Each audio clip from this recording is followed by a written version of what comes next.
commence the second segment of this executive advance for Landmark University. Please, may we rise.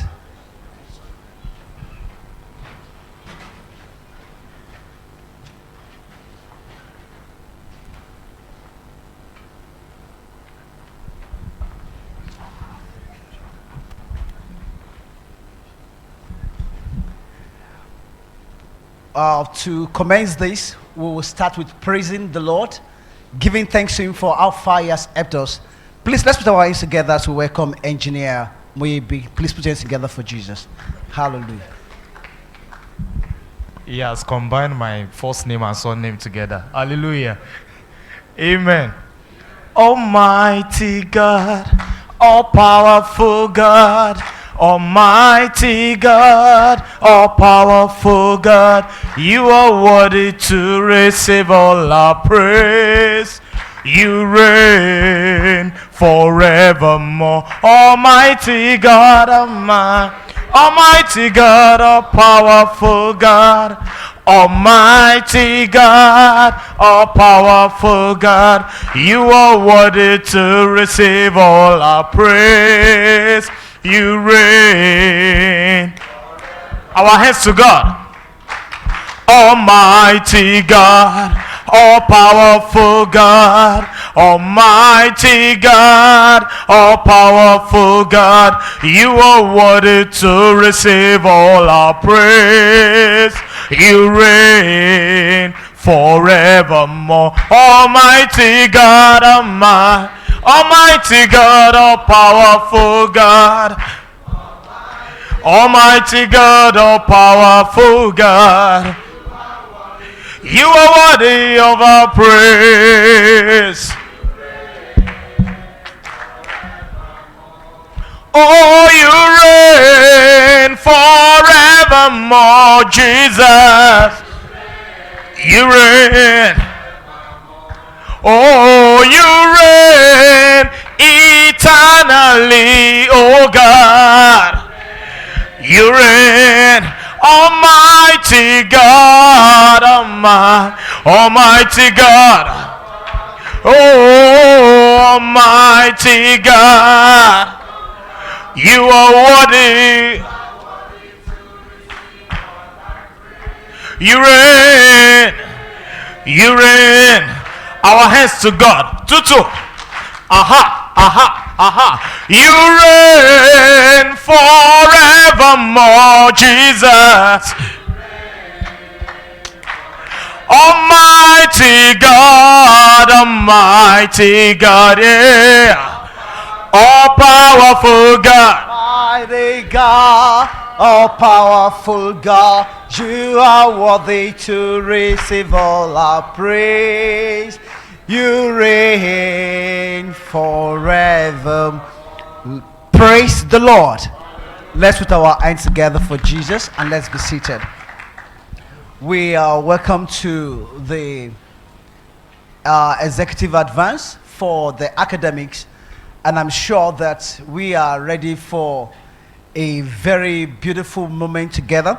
Without wasting any time this afternoon, with the permission of the Vice Chancellor, we shall be listening to a presentation from the Dean SPS, and that is Professor Charity Aremu, who will be talking on positioning postgraduate research for the achievement of innovation and global relevance. Please, let's put our hands together to welcome the Dean as she comes to make her presentation. You're welcome, ma'am.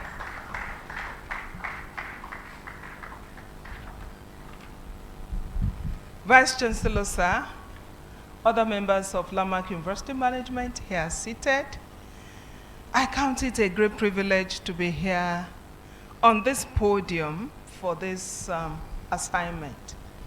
The registrar earlier on, when she was speaking, said, office is a privilege. So the office of the Dean School of Postgraduate Studies is a privilege. My primary assignment here is to teach, examine, evaluate, and then produce results for honorable members of Senate to consider. QED, that's it. And then the second assignment came, passionately driven, in the year 2017, when we had the first executive advance with this sitting Vice Chancellor. And since then, I personally received a turnaround in my attendance to academic matters, in my attendance to Scopus-related publication outlets. Before I got here, I want to emphatically state that I never knew I had Scopus articles. Even when we sat here that day, August specifically, first week in August 2017, I was telling myself, am I sure I will stay here? Because I never even knew how to start it. When people called to say, how many do you have? I said, I don't have any. I never knew I had even up to 4. So until, I don't know when we were also forced by this city Vice Chancellor to bring up, go and open Scopus page. So in the course of doing that, that was when I saw myself. That's why I even had, and I've been writing none. Whenever there was anything to say, I'll put none there. And I want to tell us till date, that journey of first week in August 2017 has helped me to be what I am today. So I want all of us to put our hands together for the Vice Chancellor, Professor Adeniyi Olayanju. I'm not saying this because he's here. I say this anywhere I find myself. I have several testimonies to share. Maybe if time will permit me, in the course of this privileged presentation, I'll be able to share some of my experiences in my journey from 2017 till date, within and out. God has privileged me to be in Landmark. I don't know about you. That we are here is for a purpose. And when the time comes, we will all leave. So it's one per time. And whenever you are in a supernatural location, you will always enjoy your allocation. So I want us to see this meeting as the one that will further drive you like it drove me in 2017. And I want, each time I hear of Landmark University Executive Advance, I'm always excited. At times I sit there as if I'm very light. I don't know about you. It's because catching up moment is always there for everyone. I want us to see this privilege of Executive Advance 2020-2021 as another catch-up moment for every individual here seated in the area of our academics. It goes beyond academics. The registrar during her presentation said all of this. So I am not taking this privilege for granted, Landmark University Vice Chancellor, sir. It's an opportunity for me to also grow myself the more. And that is why I catch on any privilege I have in service. Thank you, sir. Also help me to thank the university registrar. I have an assignment before me as directed. I am directed to make this presentation on postgraduate research, driving postgraduate research for innovations and global relevance. In fact, as I sat there and was looking at the picture, I said, if I had known, I would have worn this same dress in that picture, so that you know, it's the same person. Yes, that's the title. Like I said earlier on, the privilege I have is because I was given to it by the Vice Chancellor, Professor Adeniyi Olayanju, who everything in him is Landmark University. I know you will all bear me witness and testify to it. And that is why I decided to choose that picture. And the amiable Vice Chancellor, the Registrar, Ms. Folawiloye, always passionately, in ebullience, driving the vision of Landmark. Now, the topic, postgraduate research, global relevance. It's all about you seated here. It's all about me. Landmark University will never be relevant before you. The relevance starts with you. Like sometimes ago, I read a publication that said, our students are published in high impact journals. Is it the students that are published? Can we answer the question? When I read, our students are published in high impact journals. When I read it, I said, this must be a mistake. But truly it's the students. Truly is the students that is published. Truly is the faculty that is published. Because Landmark will only be global when all of us are global.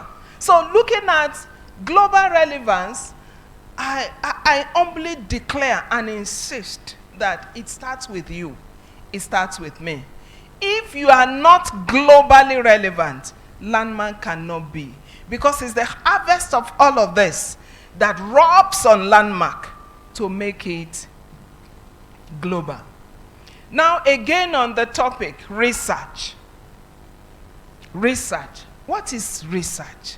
Why are we looking at research? It's all about an output, academic output that comes from you and I.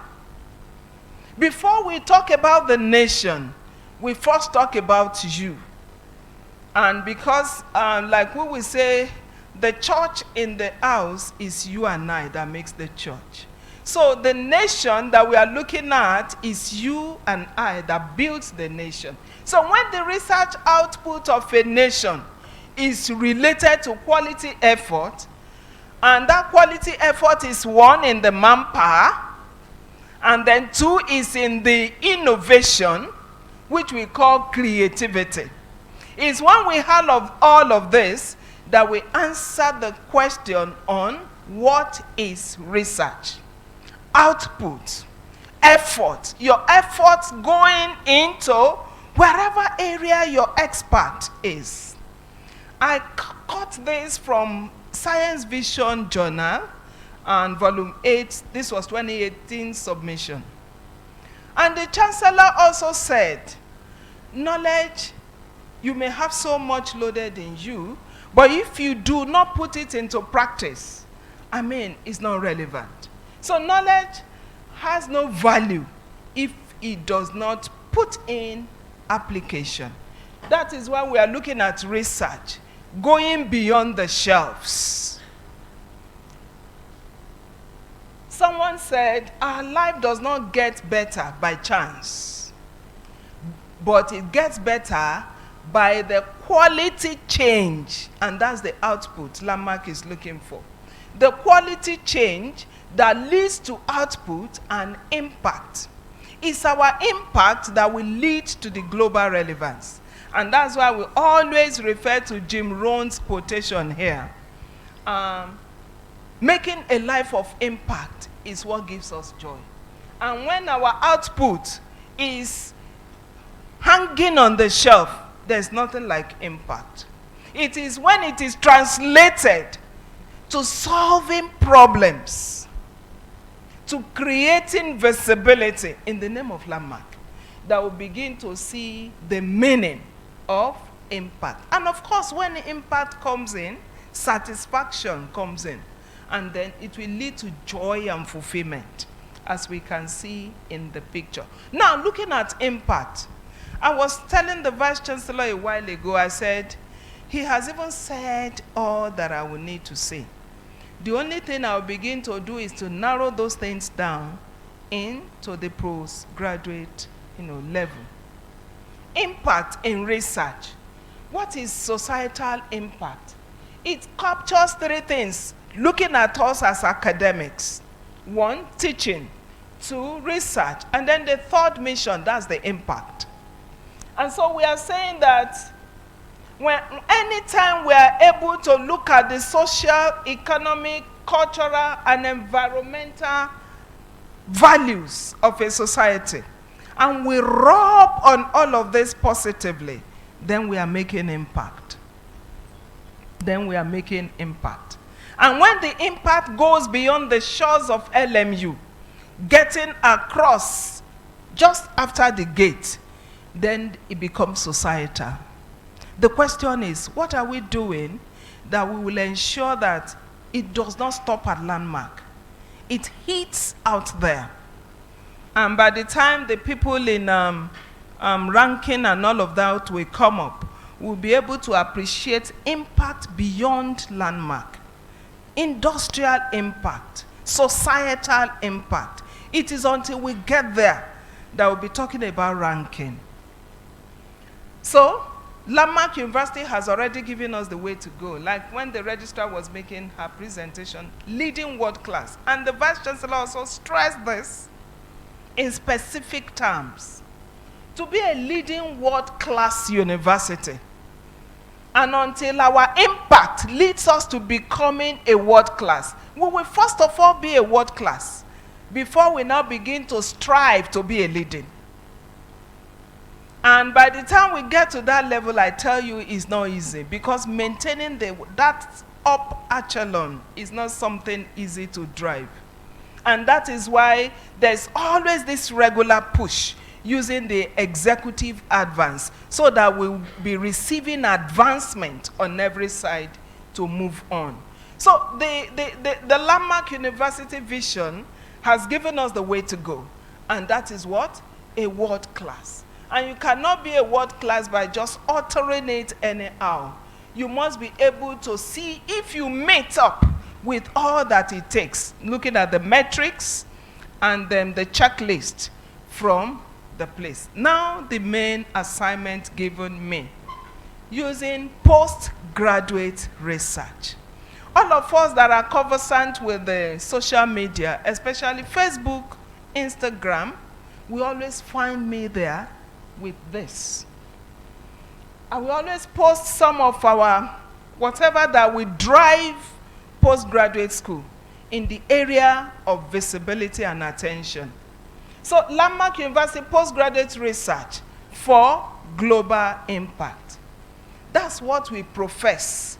But this profession can only be actualized using you sitting opposite me.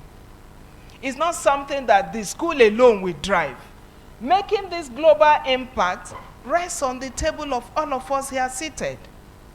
And again, if that is the way we are going, what are the objectives?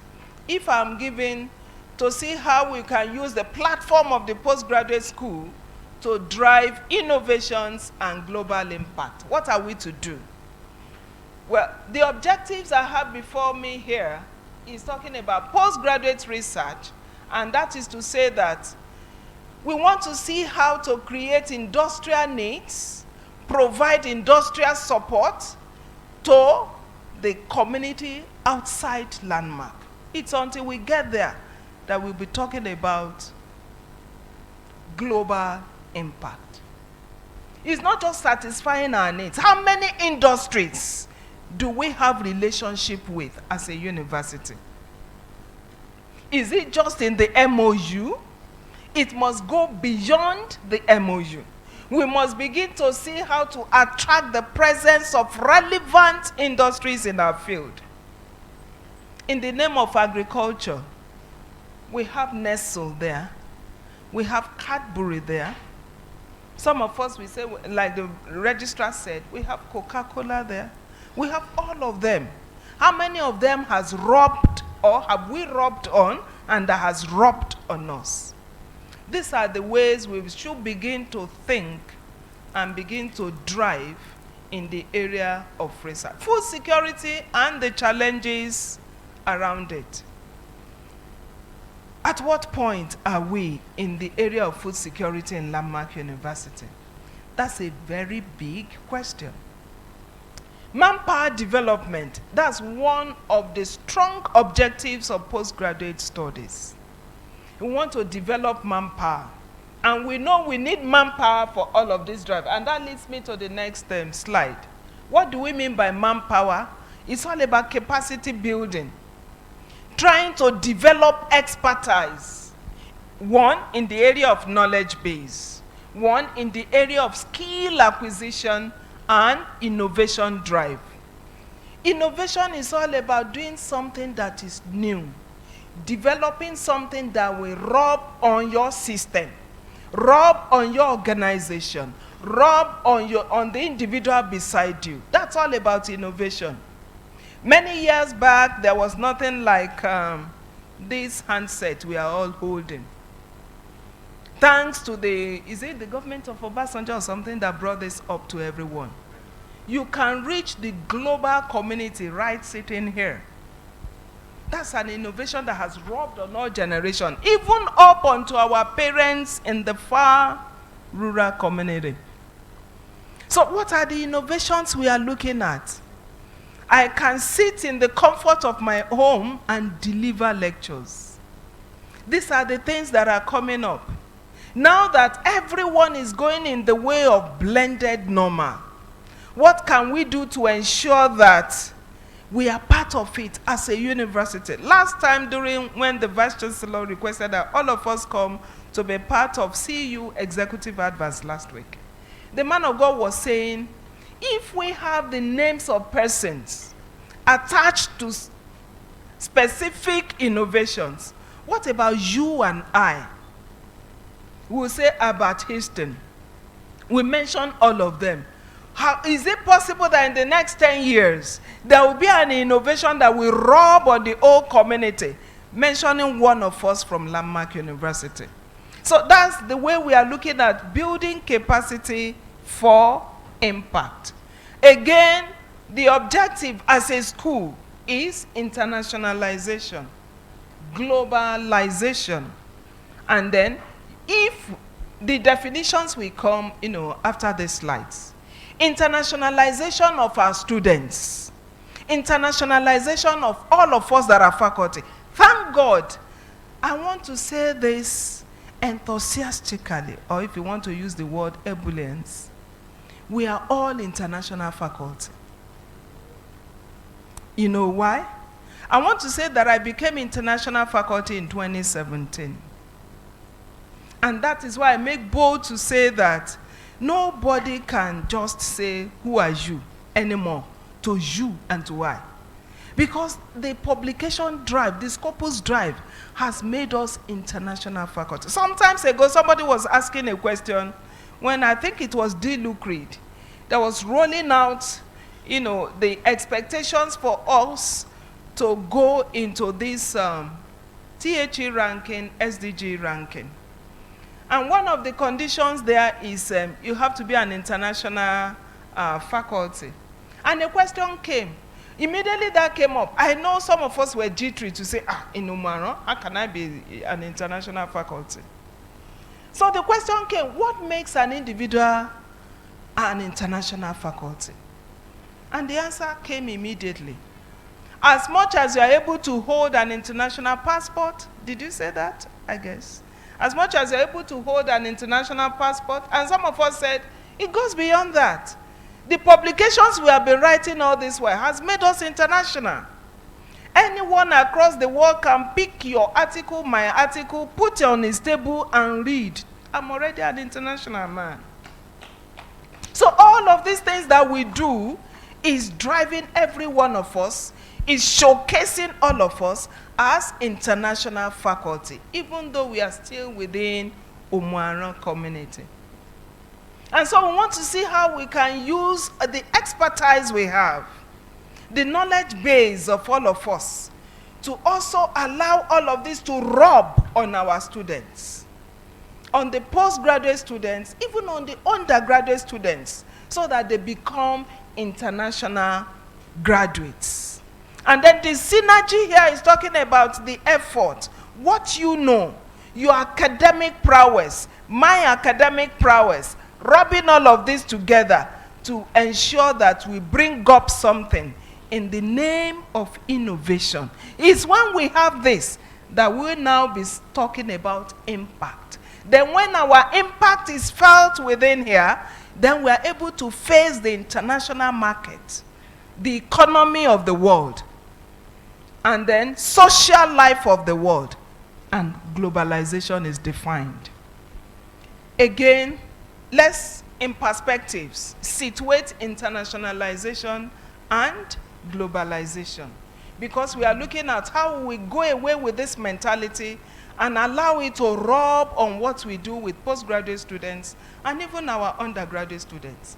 Internationalization talks about ensuring that we integrate the students here, even in Landmark, not out. We integrate them in any national and international diverse cultural academic expectations. Now, what do we mean? When you look at academic expectations, what is that? What are the thematic issues that we need to start addressing that has global impact? What is the project or dissertation or thesis topics that our students are addressing? Are they such that will also meet international community standard, that will also solve international and global problems? That is what we mean by internationalization. Our students must be international students, such that after this integration in their project or research work, whatsoever they write, they can search it out anywhere and call such students, we need your services here. And that here may be anywhere in the world. That's what we mean by internationalization. It's not only solving the problems in Landmark, it's solving the problems that is also similar to the problems outside Nigeria.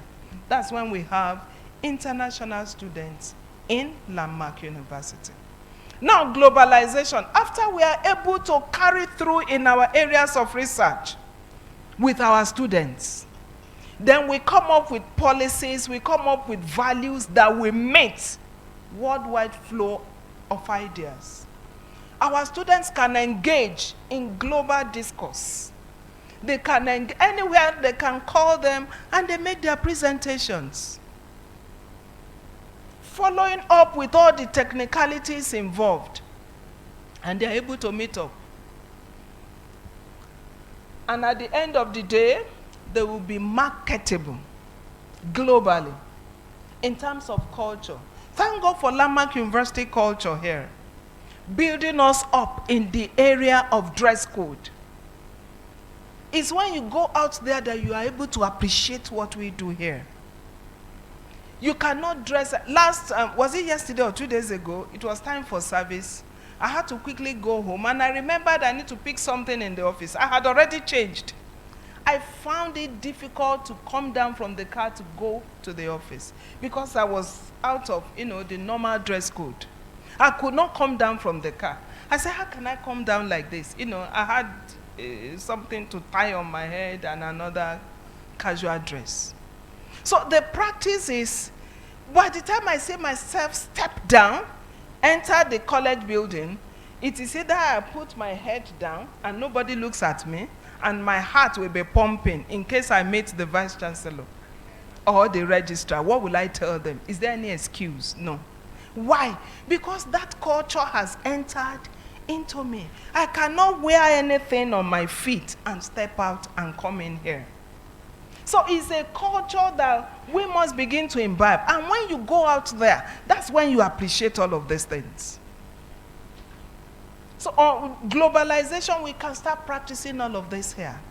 And at the end of the day, we'll be able to blend anywhere we find ourselves. So postgraduate research is all about asking questions. And these questions you ask must be able to be answered also anywhere in the world. And meaning that, how does my own field, I'm in agriculture, some of us in thermodynamics, in engineering, in business studies and all of that. How is my field, how does it intersect? How does it blend? How can I crisscross my field to enrich other fields?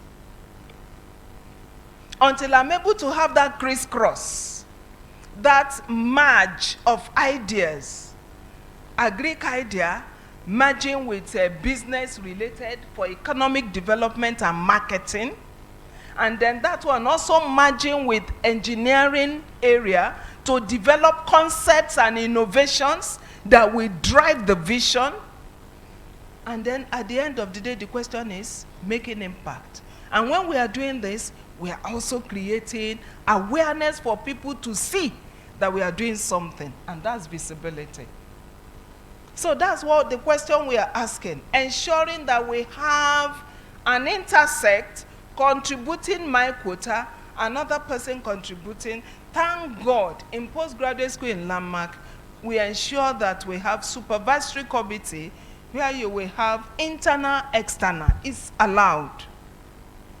So I cannot say because I'm in a Greek and not permit somebody in engineering to co-supervise me, or I'm in a Greek and not allow somebody in business and social sciences to co-supervise a postgraduate student. It's allowed because we are looking beyond the shores of Landmark. We are looking at the vision where we are going. And that is why we must begin to drive this tenaciously. And why are we saying all of this? This is where we are going this year. The Vice Chancellor in his own presentation reiterated it. This year we are going there. Because people are already there. Universities are already there. And we are borrowing, learning from them to prepare ourselves to go there. In 2020, Oxford came first. 2021, Oxford is still first. That's why we said, getting there is not a problem. Going there, retaining your position there is something we must begin to also think on. And that is why innovation and impact is needful. Stanford came fourth. Stanford said, this time, no way. 2021, no way. And they struggled. I'm sure they worked hard to be first. But they ended up in second this year. Harvard, seventh in last two. Because it's a long time we heard of Harvard in THA ranking. They came seventh, 2020. But they struggled to see if they could. Because Harvard had been first many years back. They struggled if they could, and they ended up in third this year. And then Caltech, which was first some 4 or 5 years ago, was second last year.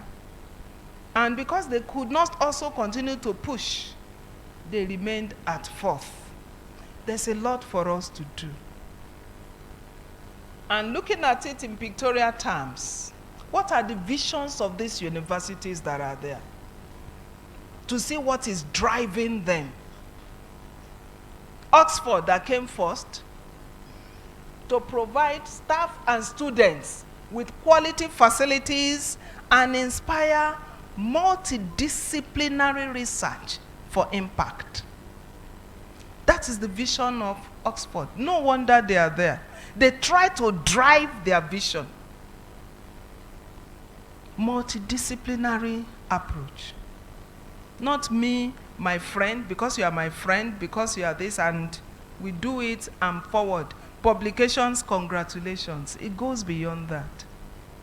Because all of these things are checked. Last time, the Vice Chancellor reiterated, I recall, was it during the time the deans made a presentation and the Vice Chancellor, obliged me to say something on teaching quality. Something crossed my mind. I said, this THE they are talking about, who are they? Do they know the Vice Chancellor Landmark University? They don't have to know the Vice Chancellor. What they do is to go to, okay, LMU, you applied. Let's see whom you are. They just tap, press their buttons, and they see everything that we do. So they will not even come to say, what are you doing? Or ask us questions. Or look at my eloquence, in grammar or anything. What they look at is what we have on our web.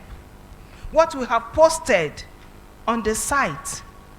And then they use that to judge. They also compare and do their own rigorous internal findings.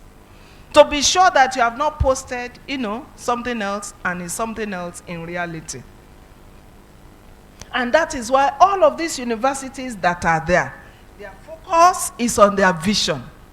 Driving their vision to performance. Now to Caltech, their vision is expand knowledge. That's what we try to do. That's why we talk about manpower development. expand knowledge that will benefit the society. You recall that I said knowledge that is not applied, that is not practicable, is no knowledge. That's what the Chancellor said.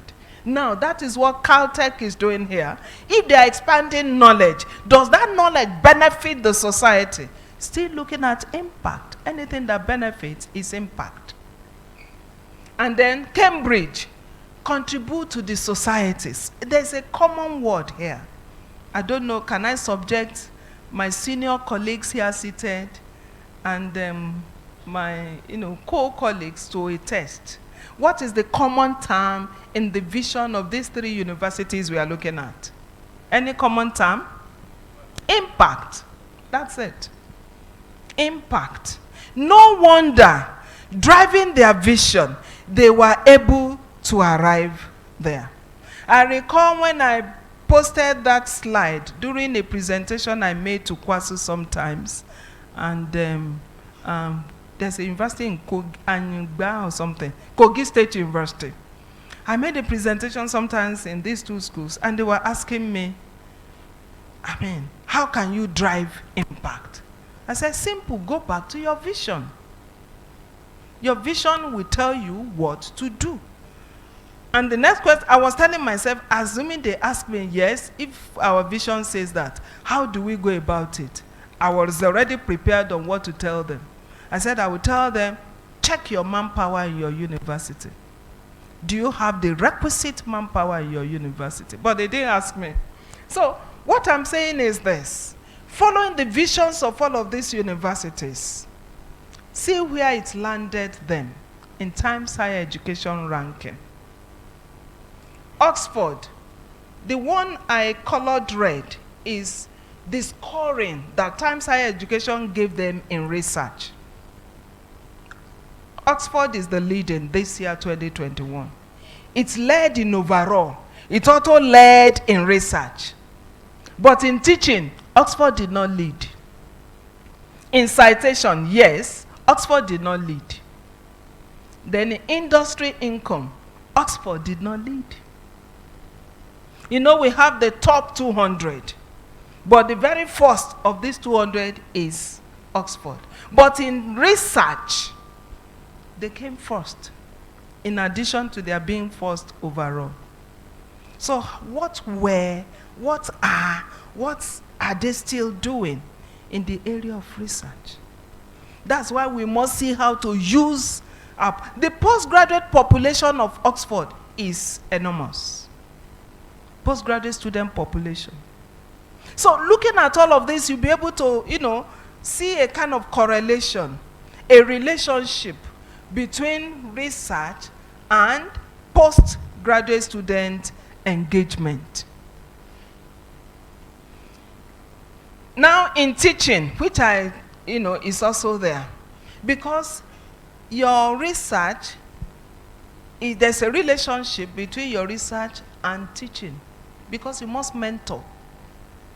In the course of you mentoring the students to meet up, teaching must also be very relevant to us.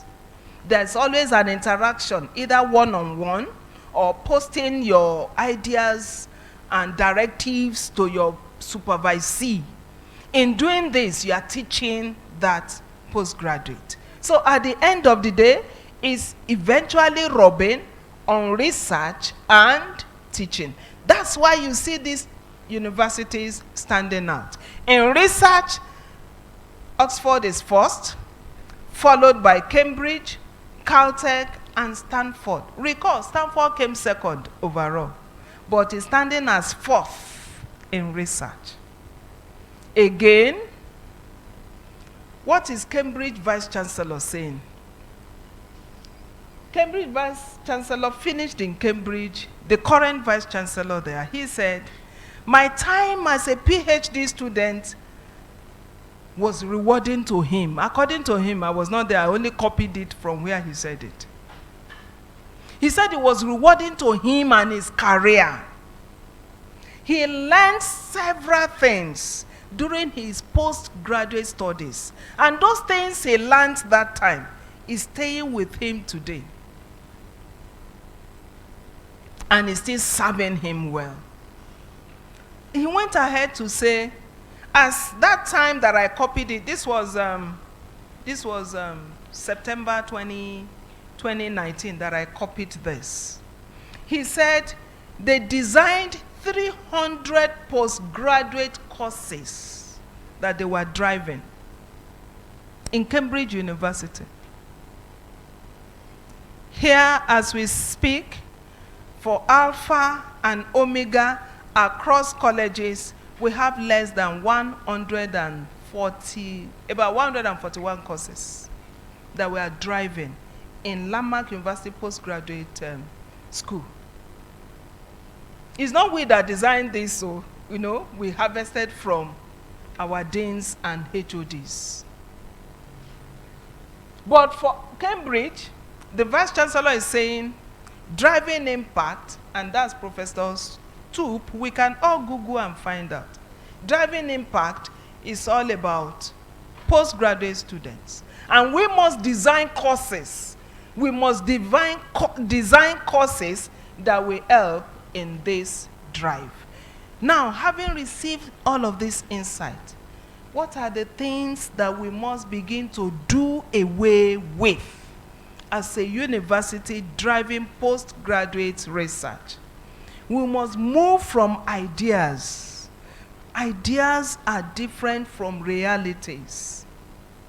We must begin to be much more pragmatic. In being pragmatic, you are up to date. Up to date, driving issues, burning issues in the world.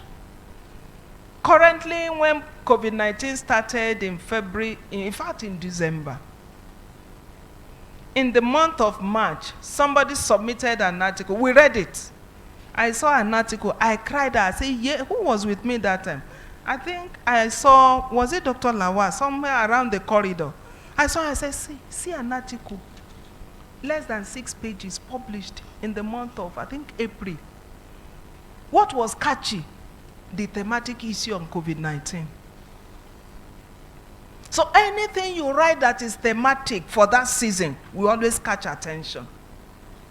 That is why whenever there's an issue around, especially touching the whole world like this pandemic, everyone, all of these universities we are seeing here, as also presented by the Vice Chancellor and Registrar, what they do is to key into the latest.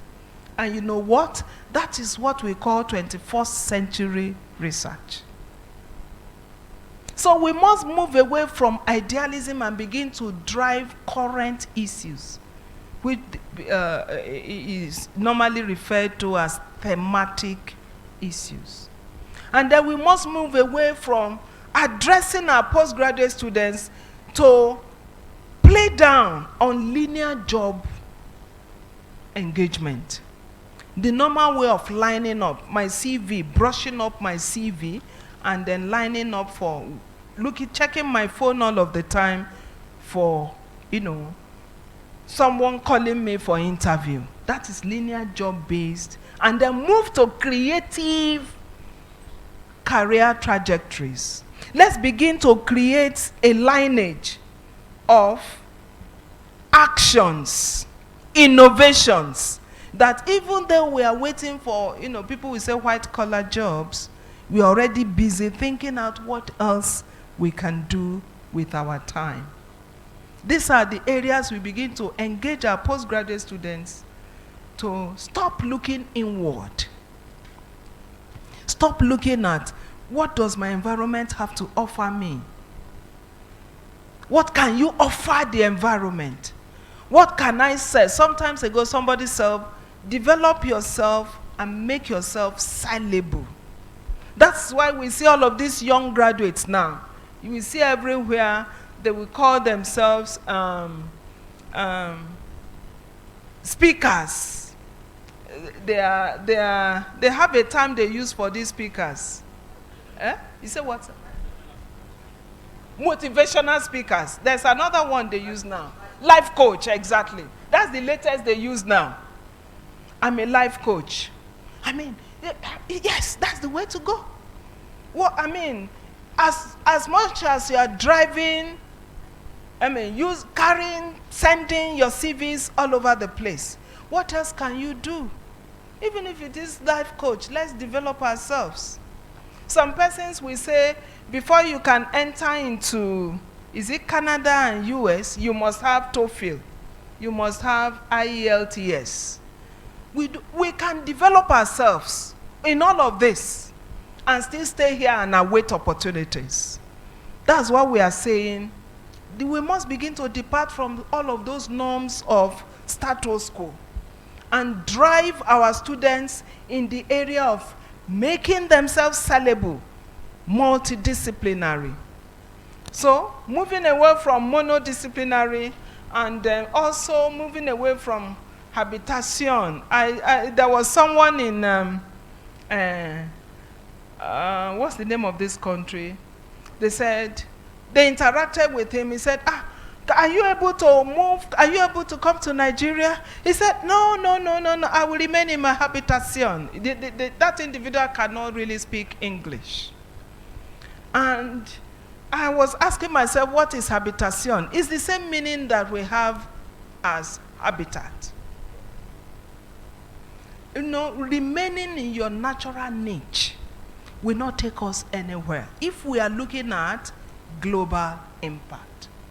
Research must begin to do external collaborations. That is why all of the time, if you have 10 authors, Landmark University, thank God for the new drive of SDG goals. In addition to Landmark University, you put SDG 1, for me, 1, 2, and then 9, and then 13. That's for me. I don't know what you put in your own. Well, it goes beyond that. In addition to all of this, what other, correspondence, address do we include there? Do we have persons, even if it's persons from Ghana anywhere, it's also part of it. So, developing an abstract, I hope you are not coming to give me time. You can go away with it, I've seen it. And you represent. Abstract, move away from theoretical to, and also try to ensure that we don't work as convenient. Like the presentations we listened earlier on. It's not, postgraduate research goes beyond as convenient. If we are looking at global impact, what do they expect us to do to be there? That is what we must begin to do as demanded. So that's the area we want to look at. Thank God we have a way forward in Landmark. And that's the SDGs. All of us belong to 1 to 17 that we have here. That's the way to go. You can develop your thematic issues from any of this, and you'll be addressing global impact. The time given me will not allow me to be, providing more details. Universities play a vital role in confronting global food insecurity. That is what one person said. So as a university, we're expected to play key roles in addressing issues that will rub globally and then return to us as a reward in the name of ranking. Now, a way forward for Landmark University. Number one, we must embrace our goal. And our goal is loaded in the vision, Landmark University vision. This year, what are we looking at? The Vice Chancellor told us we want to go to see how we will make ourselves marketable. When we are looking at making Landmark marketable, number one, me and you will be first marketable before others. We want to see how we can have a strategic research plan. And if we are looking in this direction, every college must have their strategic research plan. Sir, the new, I know we have an existing strategic plan committee. If it is possible, let's have it sectionalized. What strategic plan do we have for College of Engineering in the area of research, College of Agriculture, College of Social and Business Studies, College of Pure and Applied Sciences, strategic research plan. Until we are able to, and in driving this, we must refer to the 21st century research. If you are looking at impact. Because nobody will look at what happened 10 years ago and still recognize landmark. What is burning now is what we give relevance. And thank God, the burning issue is the former slide I showed us, SDGs. And these SDGs will remain across the world until 2030. It's a drive, United Nations drive, for universities, for organizations that are interested in making global impact anyway. And we will continue to drive that until 2030. Like I said, way forward again, let us have regular colloquium so that we can see how to exchange this synergy. Some of us are very good in concept ideas, bringing of concepts, research concepts. While some of us are very good in writing. While some of us are very good in interpretation. While some of us are very good in design. By the time we pull ourselves together, we're able to identify who is able to do this and that. We're already forming a research team. And then again, way forward. Thank God we have the linkage office. The Central Office for Linkage and Partnership. And what is the mandate that that office has? Like shortly before I came in, I met the new director. I was saying, I hope you are working hard looking at postgraduate school. He said, in fact, that is what is burning in his mind. I did like this to him. Then you are my friend from today. So we must see how to begin to drive, impact using the Office of Linkage and Partnership, so that you will not be the only one going to the net to look out for where and where to be relevant. Thank God the Vice Chancellor has created that office. So they will be looking out for some things and then getting it across to us as may be relevant. And then again, we need to identify, like I said earlier on, linkages in the area of industry. Because it has a score in THU. What is your industrial relationship? Industrial income. That is how it is even carved in Times Higher Education ranking. What is Landmark University industrial income? So all of these things are the way to go if we are looking at global impact. Collaborations by reiteration. Teamwork. Doing it together. Like I said, by the time we sit together, we communicate, you are able to identify my area of strength, my area of weakness, and know how to maximize my strength for the impact we are looking at. Postgraduate research and the gap. This one is a very long story, Postgraduate research is totemic position it occupies in research and development. But however, there is always a doctoral data landscape gap. And we must see how to fill it. Doctoral landscape gap, what does this mean? We believe that at the PhD level, before you can become a philosopher, you must have an area of strength that you'll be philosophizing on. So what are we doing in identifying the area I want to start philosophizing on as a postgraduate student? And that is where we must come in as faculty, as supervisors, as mentors. He also went on to say, we have countries where good survey data exists. Analyses have also tended to be inward-looking, missing the opportunity for learning through comparisons. That's where we are still talking about collaborations. We may do so many things here and believe we are good, we are in order. But by the time we compare what we are doing with what others are doing, you know that there are some fathers' farms that are bigger than your own father's farm. And then again, we must therefore, with all of these things we are saying, see how we can facilitate teamwork and team spirit. Teamwork and team spirit. That's what will get us to be important. Now, global postgraduate research. Globally now, what are the thematic issues we are looking at? As supervisors, as mentors, environmental sustainability. And if you are looking at environmental sustainability, you go to the SDG, you will say, it's not there. I can't see environmental sustainability from 1 to 17. But somehow it's loaded in that place.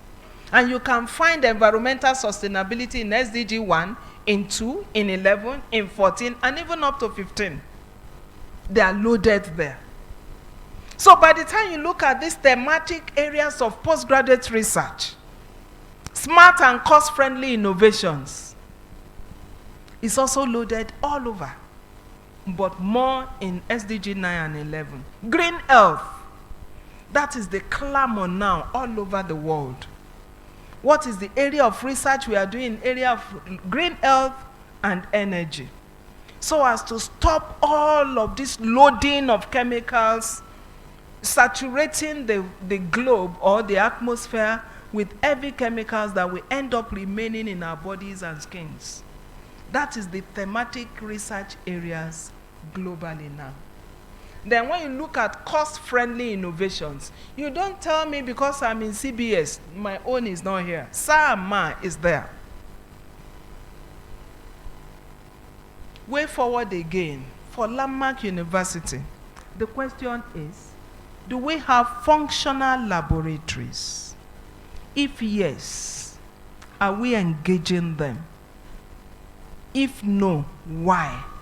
Then is this functional?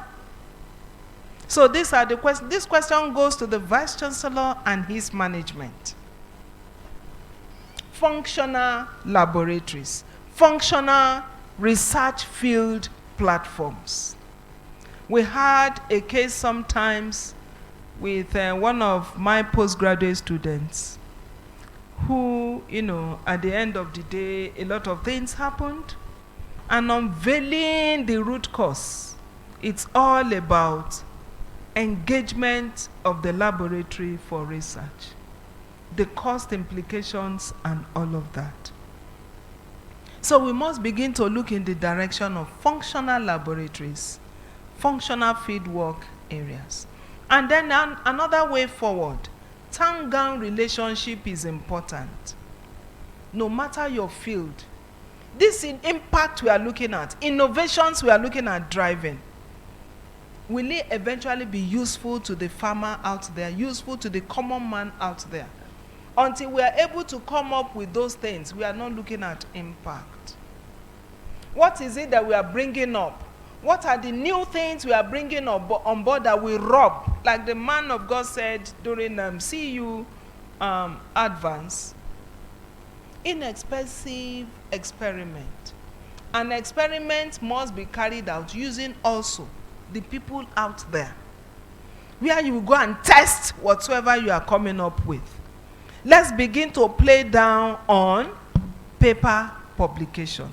Moving from the realm of publication to what?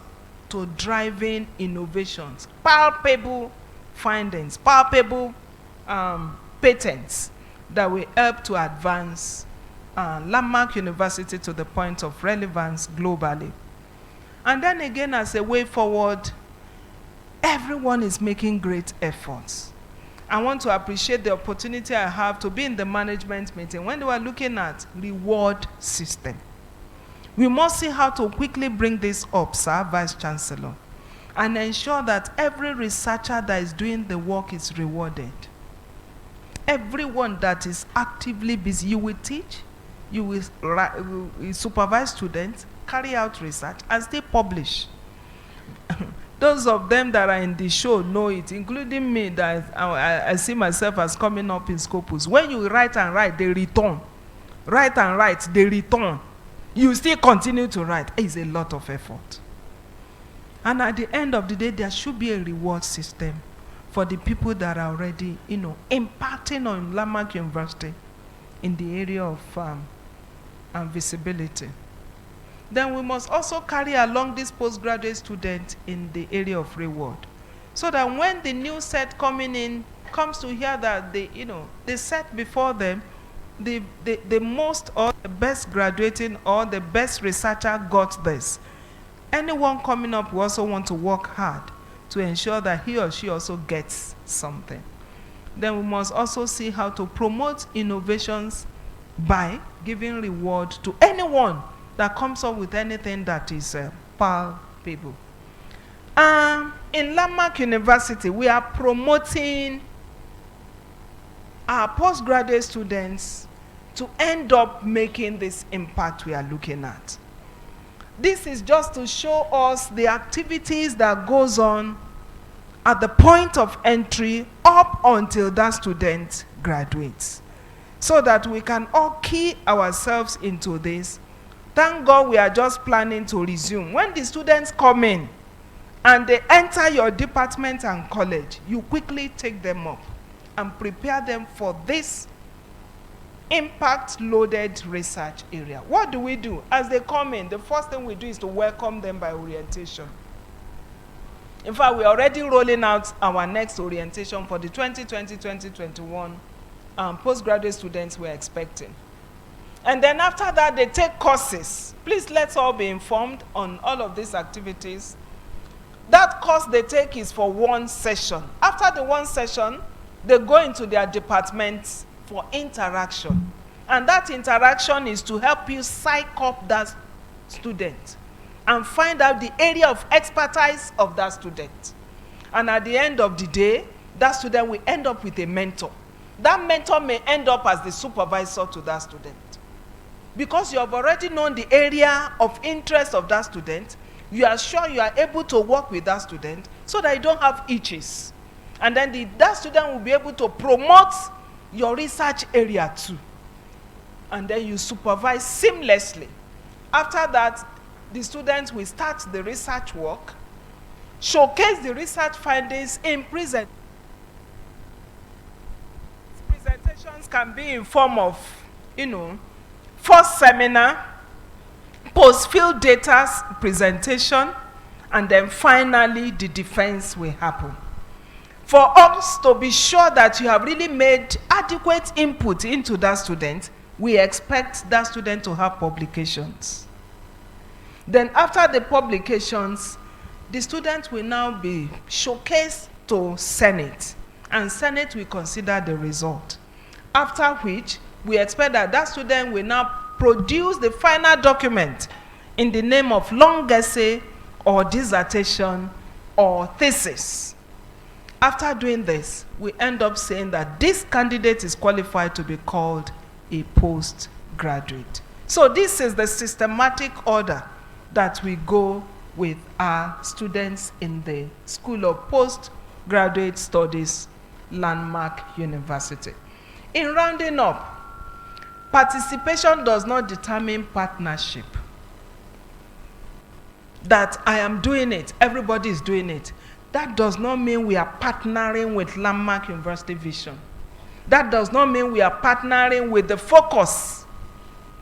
That does not mean that we are doing it from our heart.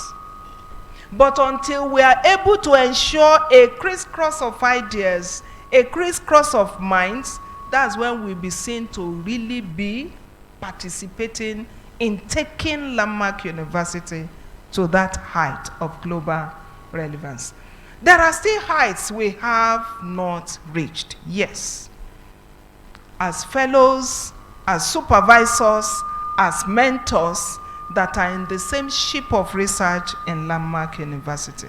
And for us to reach that height, it takes you, it takes me. And when we combine the you and I, that's when we have us doing it together. I think this is my quote for this 2021 Executive Advance. Now in rounding up, look at this gentleman. Yes. What we are set to do is protect yourselves. Shebi, they said that you use what? Mask. It can be anywhere. But is that the right attitude? That you have the mask?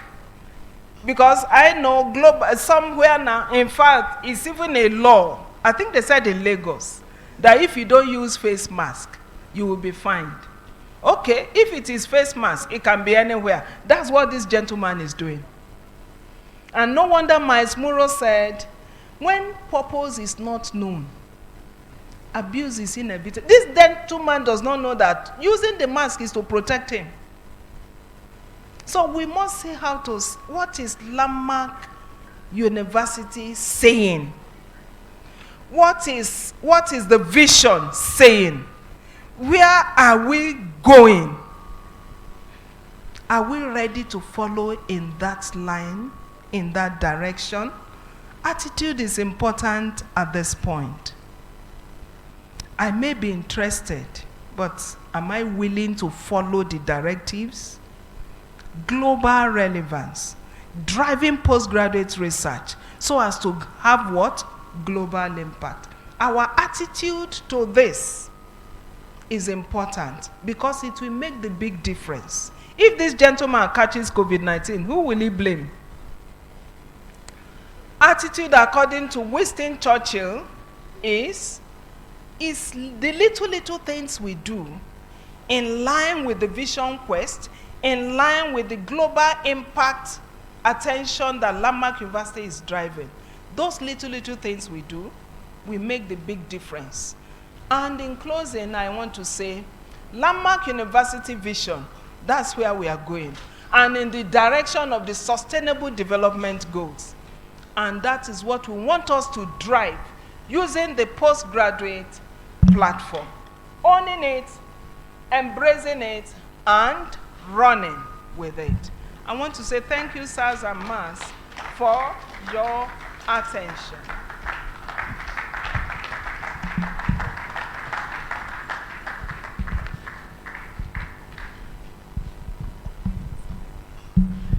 Thank you so much. One more time, let's put our hands together for her.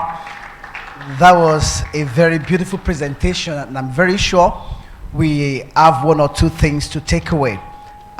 Later, we're going to take questions and answers. But for now, we are going to deliberate on what we have actually listened to here. And we're going to set up panels that will be doing discussion on this. Moderating this is Dr. Oluyori Abimbola. We'll be discussing panel discussion 1, which is postgraduate teaching, research, and mentoring. And I'm sure this is going to be a very beautiful thing for us to bite. Somebody said that research is not art, but it is providing solution to the problem of the world scientifically. And that is what we're going to see here today. So participating in this panel are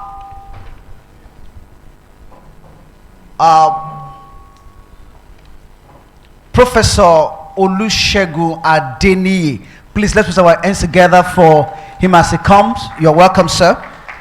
Then we're going to have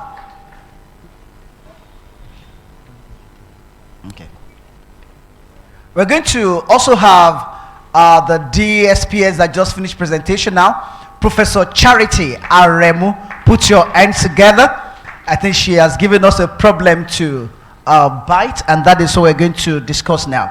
Then also we have somebody I'll be talking about deploying ICT for teaching. That is Mr. Okoyemi Matiluko, Acting Director of CSIS. Put your hands together as he comes forward. Then also, last but not the least, we're going to have Dr. Olugbenga Dunsin also participating, attracting international faculty and students into postgraduate studies. Put your hands together as it comes forward. I will hand over to Dr. Oluyori to moderate the program. Thank you. All right. Thank you, ME.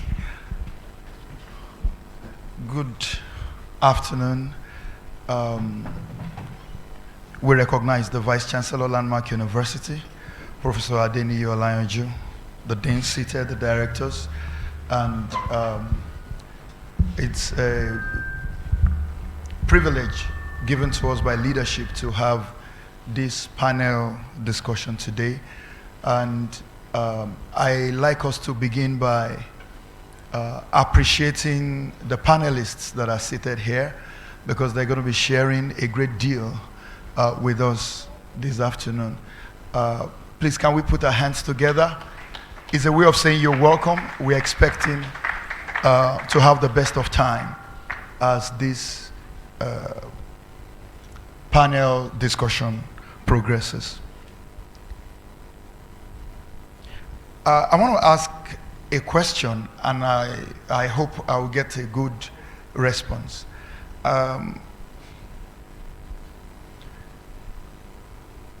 You are here, you love Landmark University. Just wave your hand where you're seated. You love Landmark University. Okay, the VC wants to see. Praise God. Okay. Okay, and you are here, you believe that things can become better in Landmark. Wave your hands again. Okay. All right. Things can always get better. All right. Beginning our discussion today, we have at the towards my left, at the extreme end, we have our father. He's a mentor of mentors, Professor J.O. Adeni. Daddy, once again, you're welcome to the panel.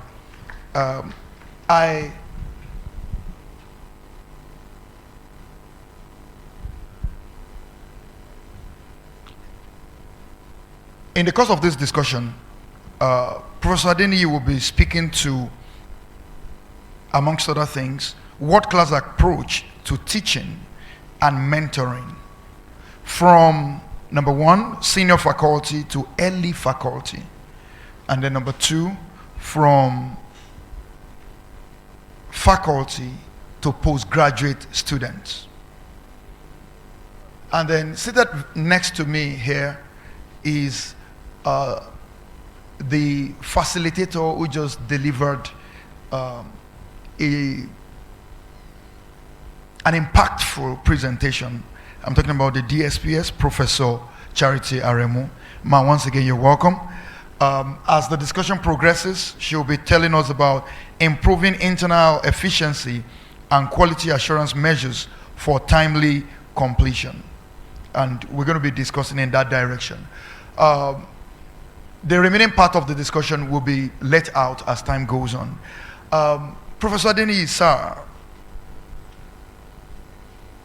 based on the topic before us, and from your experience, sir,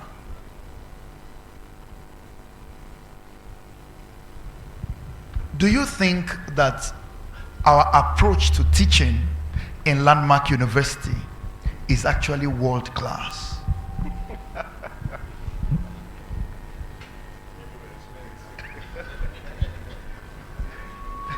Okay.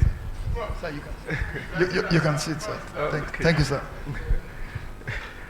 Well, to say world class means that our approach can be used anywhere in the world, acceptable, and it works. And to me, I'm not saying we have arrived, I'm not saying we are perfect, but a lot of things have been put in place in that direction. One of the things I loved when I came in here is the assessments. You know, first, second, third, which is very good. From experience, you see some people will not do anything. When they say exam is coming up next week, I've not done cognitive. Oh yeah, they give hush test. But that you can't do that here, because you have to do it, you have to upload it. And of course, there are even set marks, you know, for you to attain. And I think this is very good. Also, we are kind of admonished, compelled maybe to put up our, course compact. Those are the, at least one or two things that I see. And of course, like we have had, making our learning and teaching applicable, have practical application.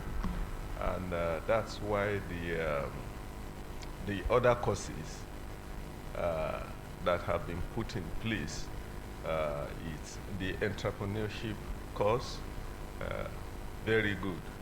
And because of what this university stands for, you want to have everybody have a taste of agric. But I was discussing with one student, he came to my office. I said, if my children were just growing up now, this is where I would love them to come. And he was shocked. He said, I thought someone would put his he hands said not- together for hearing that. He said, not a federal university. I said, no. If I have the money, I'll just bring him here with what I'm saying. Thank you. Well, thank you very much, Prof. Please, let's celebrate Prof. Let's put our hands together for him. Sir, thanks for that. But, sir, are you saying that there is no particular area where staff should improve? In one or two statements, do you have something that you think we as faculty should correct based on what you have seen on ground, Landmark University? Yeah. I think one area is that let's look at the students not as a block. Look at them as individuals who have their different weaknesses. They are coming from various backgrounds. And let's begin to see how we can help them rather than just say, oh, he's a weak student, he's a bad student, it's not a serious student, that kind of a thing. We have a case in our program. Once you mention the name, this boy. You give him assignment, he won't do. He will come late and all that. And in the midst of interacting with him, I see that this boy loves to do something with his hand. That's what he likes, not just... I begin to discover that he has some good things. And then, so in the practical class, you give him and he's on. The other thing is a kind of our teaching mode. I know we're trying, but bringing innovation, into it. And maybe later, if I still have the chance, I give you one or two examples. All right, thank you very much, Prof. We'll still come back to you in the second round of the questions. To the DSPS, Landmark University, who is speaking on improving internal efficiency and quality assurance measures. I want to ask a question. When you say timely, when you say internal efficiency, what does it mean? What does internal efficiency mean in our context? Thank you. Thank you. Once again, I appreciate this privilege. It is one of such that will help to build all of us and get us on our toes on this assignment. So I appreciate it. Internal efficiency. It's all about delivery. It's all about quality service delivery. And how do you go about ensuring quality service delivery? Number one, like the registrar said during her presentations, driving excellence. Putting it in your mind that I want to do this thing and engage in doing it by applying diligence. The aftermath of diligence after you have done the best you think you can, and then leaving yourself out, selling yourself out to doing the thing that you must do, will bring in what's one of the core values there, and that is sacrifice. So internal efficiency is all about diligence and sacrifice. Everything wrapped up in timeliness. If you are able to meet up with time, driving diligence, sacrificially, and timeliness, you are driving internal efficiency. Because efficiency is all about delivery, like I said. But is it different from effectiveness? Effectiveness and efficiency, they are related. Okay. If you are driving efficiency, you are ensuring that you are doing all that it takes. And if you are looking at effectiveness, it's all about making impact, making yourself effective in the work you are doing. And at the end of the day, you measure it out by efficiency. Thank you very much. Please let's put our hands together for Prof. Ma, just before I move to the next panelist, timely completion measures. Do we have them in place? It's good everybody knows this so that we are singing from the same hymn sheet. So we know when management is watching out for something at our direction. Yes, I think there's two parts of looking at, or two ways of looking at Islamic driving lifelines. There are two ways of looking at it. One, we have some statutory information documents that we must deliver.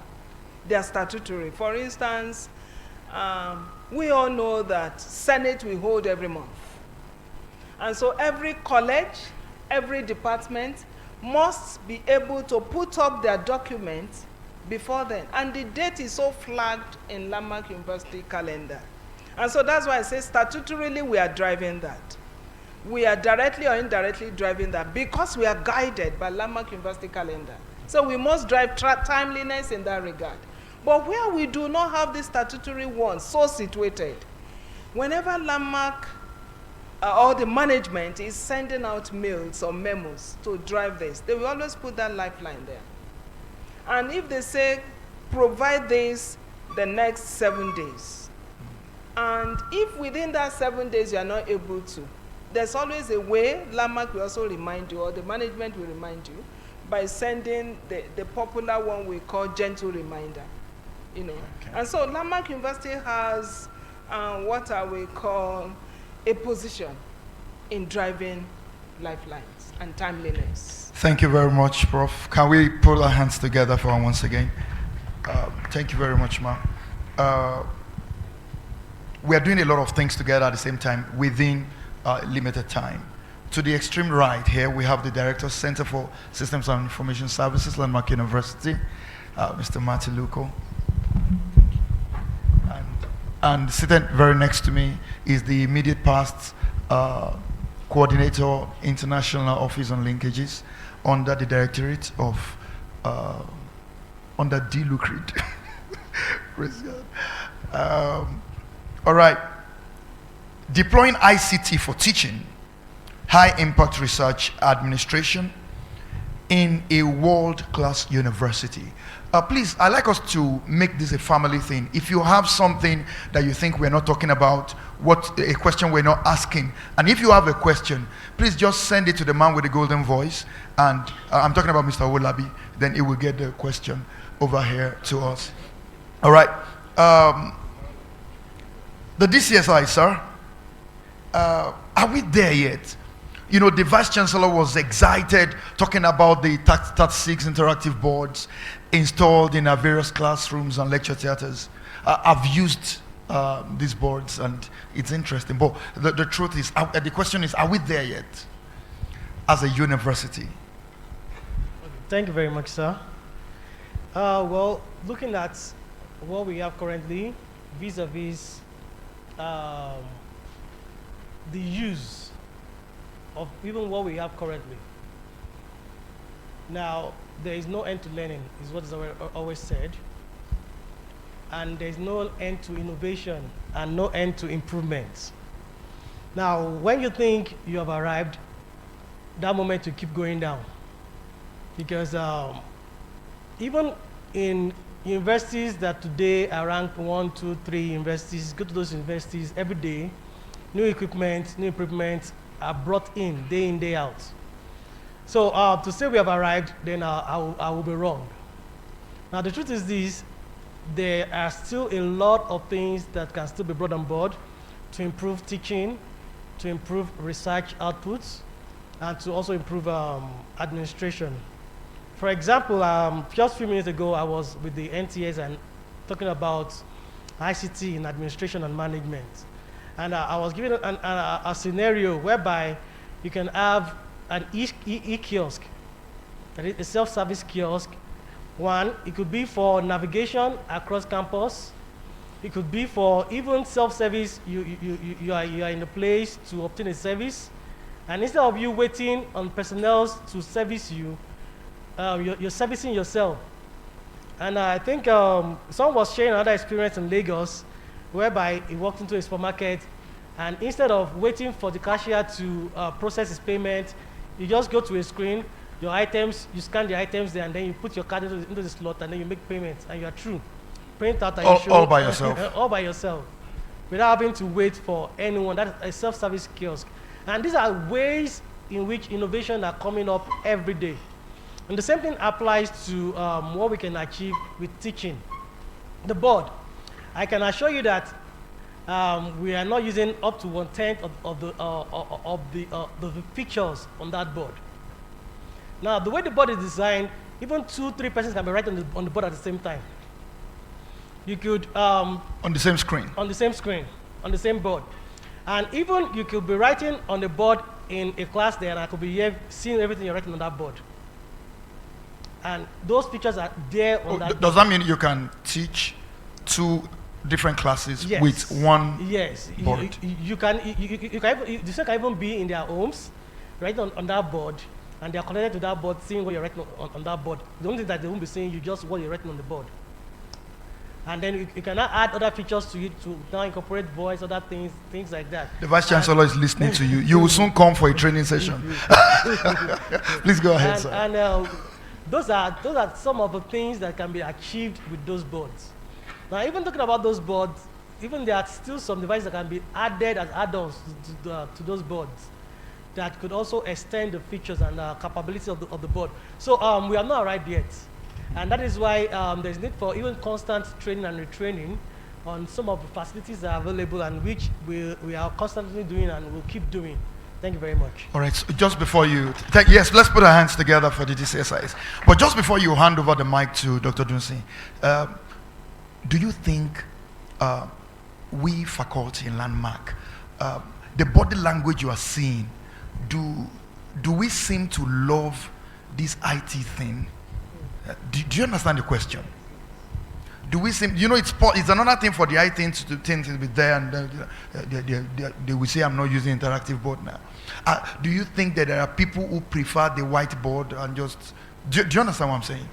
The assessment on CMS, it's possible someone is saying I'm even tired of this thing. What's the body language you are seeing as the director? Okay, thank you very much, sir. Well, I would like to commend a crop of faculty and professorates in this university. Yes. I'll be sincere, in several universities I've been to, at least before coming to Landmark University, I've managed projects in Futo and Bowen University, that's federal and private, and also in other universities. And you would see that most times, even to upload results, it's a tug of war because someone feels is the alpha and omega on the results, and I can't give you my results. And from day one in this on this campus, it's been a central system, and I think we've received good reception from virtually everybody. So I think on the scale of 1 to 10, I can scale our faculty nothing less than even the person that will give the list maybe around 6. We have people that could go up to 10 over 10. People that are actually embracing technology and even beyond what we have made available, they even come to even ask for more. And we have people like that. Thank you very much. All right. Thank you very much, Mr. Marteluko. Dr. Dunsin, for many years you coordinated the affairs in international office and linkages in Landmark University. And here we're looking at attracting international faculty and students into postgraduate studies. Now, I have a question, and after asking the question, I'll look towards the face of the DSPS. Do we need them? Do we need international faculty and students at the PG level? Do we need them? Do we need them? Do we need them at all? Thank you, Mr. Moderator. I can't take a great privilege here. I want to especially thank my Vice Chancellor and also my Director, Dilucrid, and also the coordinator of International Office for the opportunity being given me. Now, the question, do we really need international students and faculty? The answer is yes. Because all global university or all international university, they have international faculty and students in their respective university. Now we are driving towards internalization of Landmark. We need this faculty, especially we are going into our THE ranking this year. There's a segment there that is meant for both international faculty and international students.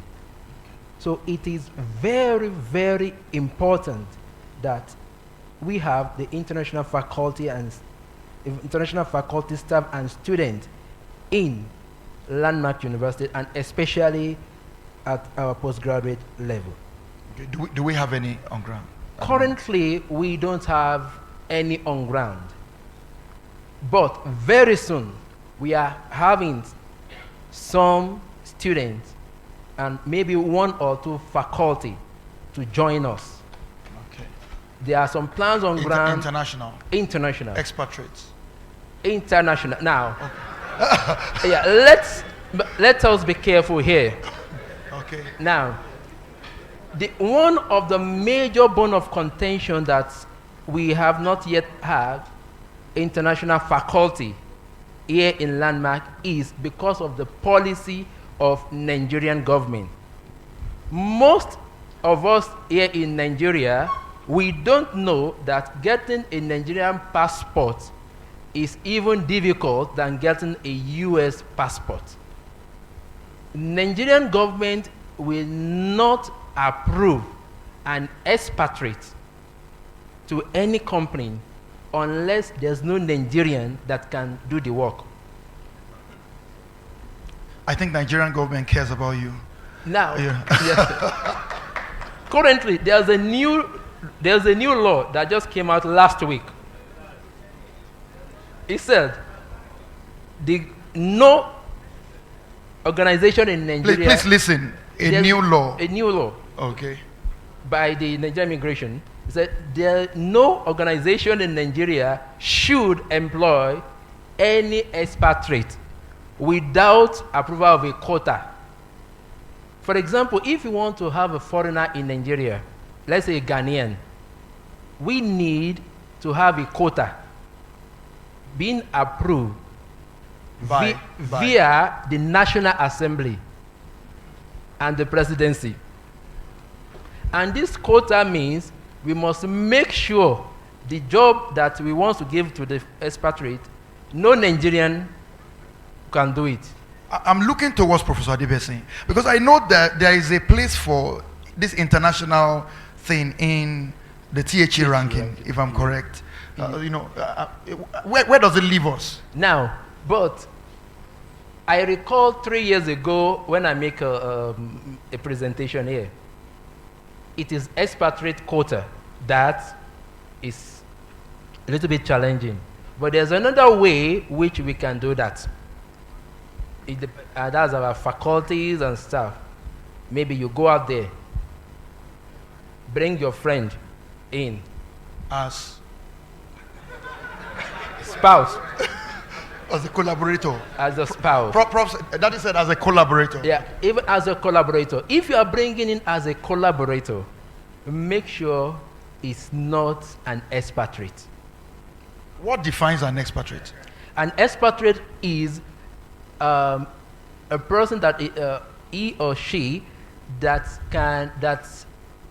has an higher knowledge of such position that your fellow countryman does not have, which is very difficult in Nigeria. But there's a way we can go about it.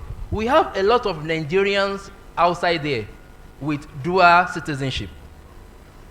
If we start inviting them as a Nigerian, but they have dual citizen, they can be our international faculty, and we move out of that quota issue. Which party do you belong to?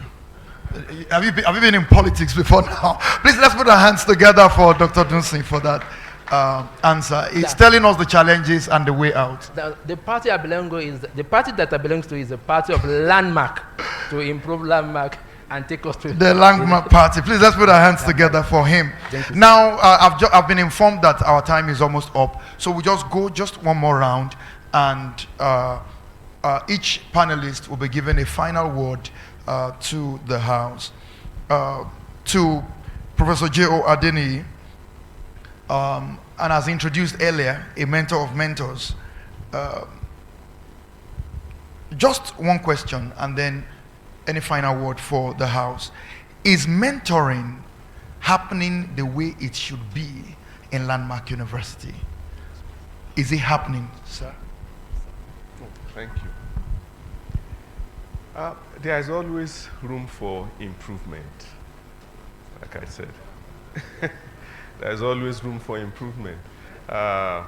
Because when you talk of mentoring, you see, you want to make the student, part, like a stakeholder. In other words, belonging to, the system. Not that, oh, you have just come to acquire something. That's all. Belonging to this. And some things have been put in place here, student government and all that. But we still have the problem of interaction, interaction and helping the student, counseling and all that. We need to improve on that. Like I was saying, you look at the students, they are all different.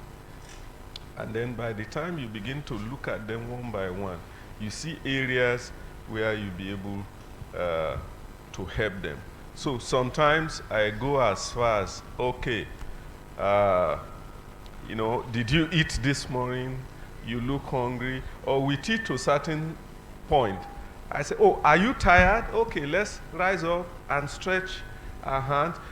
What I'm saying is, make yourself accessible. Don't put yourself up there. You understand? That they can knock your door anytime and say, I need help, and, thank you. Yeah, thank you very much, sir. Please, let's put our hands together for Professor Adeniyi. Thank you very much, sir. Now to Professor Aremu. Still talking about improving internal efficiency and quality assurance measures. And I know that the Vice Chancellor has always interacted with his deans, saying things like, oh, I will give you an assignment, maybe if he's traveling, say you will be Vice Chancellor for a day. Okay, ma, if right now, this second, you are the Vice Chancellor of Landmark University, what if I look towards the director of the VC again. All right. If right now you are, for this minute, you are the Vice Chancellor of Landmark University, what would you improve in terms of internal efficiency and quality assurance measure? I think I will need a letter of approval from that the Vice Chancellor has sent you to tell me do this. No, I said if. There is an if there. If. Okay. What to do to improve internal efficiency? Like I said, it's always good to drive statutory lifelines. Everyone will know this is what is expected of me on daily, on weekly, on monthly basis. You see, thank God for Landmark University, driving departure philosophy. Like this meeting that has brought us together, it was at about 1:10 that I woke up and I saw it. I said, wow, this thing is still holding. Since that 1:10 as I speak, I've not slept. Because I had to work on my slides and get it ready. We celebrate you. So what we are saying is, yes, we may have departures like we are having today, but it's always best to have a calendar. And that calendar circulated to everyone so that you occupying, a key position, we know the expectations from you from time to time. And where there is likelihood or seemingly, that individual may fail, you push it up with a reminder. 1-2 gentle reminders, we get the work done. Okay. All right, thank you very much. Let's join the Vice Chancellor, put our hands together. All right, now to Mr. Martin Luko, DCSIS, Landmark University. What can we do? You spoke generally about the interactive boards. But some time ago, I had to ask Mr. Babatunde French, Monsieur, to show me how to use the quiz section on the CMS platform. Then I saw that I wasn't using up to what I was supposed to be using. So I want to just quickly ask, in the overall, what we have in terms of ICT, all of them are in your purview. Are we using up to 50% of what the Vice Chancellor wants this answer? Are we using up to 50% of what management has paid for in Landmark University? Are we? Okay, I will answer the question this way. Are we using up to 50% of the facility that has been paid for? Now that question is relative, and that's why I would answer this way. Now, to answer that question, you have to pick service by service that has been paid for. Else, we won't be doing justice. And for example, the e-learning platform you're asking, now there's been a drive over the years and it has constantly improved. Yeah. At least in the usage, especially during this COVID period, there's been a huge surge in the use of the platform. As a matter of fact, it became the highest used domain on LMU domain because we're engaging the students on the platform. Now, for example, looking at the internet is overused, if you may ask me. Okay. And looking at services like Turnitin is down right now. People are calling me almost every day. I have 2-3 calls every day, 5 calls. What's happening? Okay, it's on. And is it back on? Not almost. They're working on it. As I was here. So the Vice Chancellor just said we have paid. Faculty, would you put your hands together for Management Landmark University? Thank you very much. I was communicating with them as I was here. They were sending me a message. I had to respond immediately to them, and they're working on it. And you see, a lot of these services are there, and constantly you see people coming over to ask. And yes, I can see people are using all our services. We don't really have any service that we're paying for, and it's underutilized or abused. I think we can give ourselves a credit for that. Wow, that's very good. Thank you very much, sir. Now, to Dr. Dusin. What roles can faculty play in bringing international faculty and students? And what policies can the management formulate that will make this place conducive for international faculty and students? Okay, thank you, sir. Yeah, faculties can play major roles in bringing in international students and international faculty. by one major way, collaboration. When we collaborate with our colleagues outside, we can invite them to Landmark, and Landmark will take care of the rest. Thank you, sir. All right, thank you very much, sir. Very quickly, because of our time, I want to appreciate everyone here who has written a question or a contribution, and with the permission of the Vice Chancellor, I'll quickly read. All right, with the permission of the Vice Chancellor, I'll quickly read, and if there's something that people in the panel can respond to, they will. And then the Vice Chancellor, our leader, will wrap it up with anyone that the panelists cannot respond to. Thank you very much, sir. Now, e-learning is the in thing now. I would appeal to management to look into the area of encouraging faculty to procure functional and appropriate facility to perform. I think I understand what the person is trying to say, but I think people have the facilities. I know it's about laptops, but I think people have good laptops. So the Vice Chancellor said you are encouraged. But if you are talking about another type of encouragement, please communicate with the man with the golden voice. All right. All right. Now, questions. What is the position of management on faculty members that refuses to supervise undergraduate students' projects? That person is not here. The Vice Chancellor. Faculty is not there. The faculty is not here, says the Vice Chancellor. And if you know any sort individual, let's do. Is that clear? I think that one's very clear. Such a faculty is not here. And if such exists, let the Vice Chancellor know, let the management know. Bring the name to the fore. All right. Number 2, are postgraduate students to publish from research work? DSPS would like to answer this. Thank you. Are postgraduate students to publish from research work before graduating, or from any work they are found in, which is different from their original research work? Thank you so much. Honestly, this has been a long debate before now. Why? A postgraduate student who has just one academic session, that is for the PGD, you do not. And then a postgraduate student that has 18 months and the first 2 semesters to run courses before starting the project work. Where would you expect that student to quickly grab on something to publish?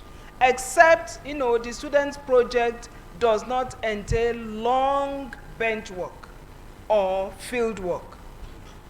You can quickly have something under 2-3 months and then throw it out to the publishing outlet.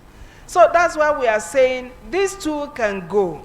Where you are not able to have sufficient data that you can analyze and send out to the outlet before your graduation or before your lifeline of study, why not do a related work with your mentor/supervisor?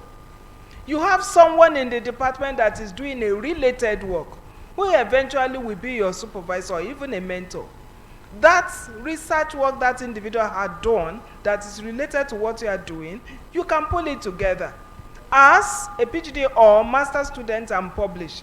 At the end of the day, it will still be related to your final work, so it can count for you.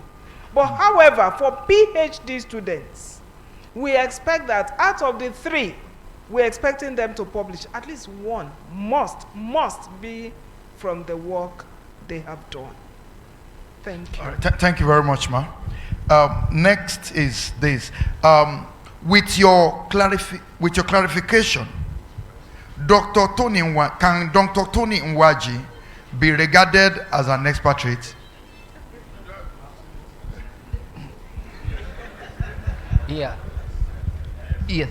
Dr. Tony Nwaji can be regarded as an expatriate. Yes. So far, he has 2 passports. If he's 2 citizens, that means he is and international faculty here in Landmark. Okay, so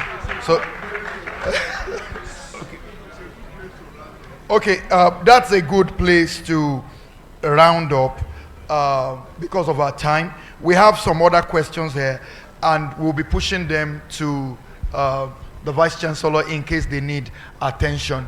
Please, would you join me, put your hands together as we appreciate all members of the panel, the panelists for their contributions today. Please put your hands together for them as they go to take their seats. Thank you very much. Thank you. We appreciate you. It has been a rewarding experience from the beginning to this moment. There are questions that will still be treated later. Not to waste our time at all, we want to move forward. We shall be listening to the second presentation, and I'm sure our facilitator is ready. I will be discussing the 17 UN SDGs, that is the intricacies, relevance to institutional publication drive and community development. And the presenter is Professor Olufemi Adebesin. Please put your hands together as he comes forward for his presentation. You're welcome, sir.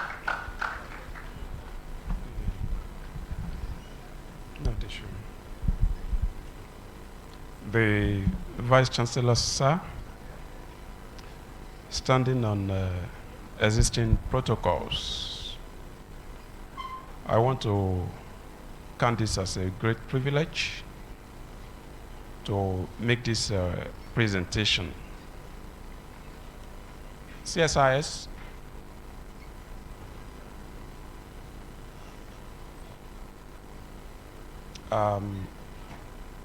it took me a bit of time to actually come up with this.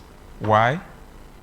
Because looking at the titles of the presentation of the Vice Chancellor and that of the Dean, School of Postgraduate Studies, I realized that I need to be careful so that I do not repeat what they have done.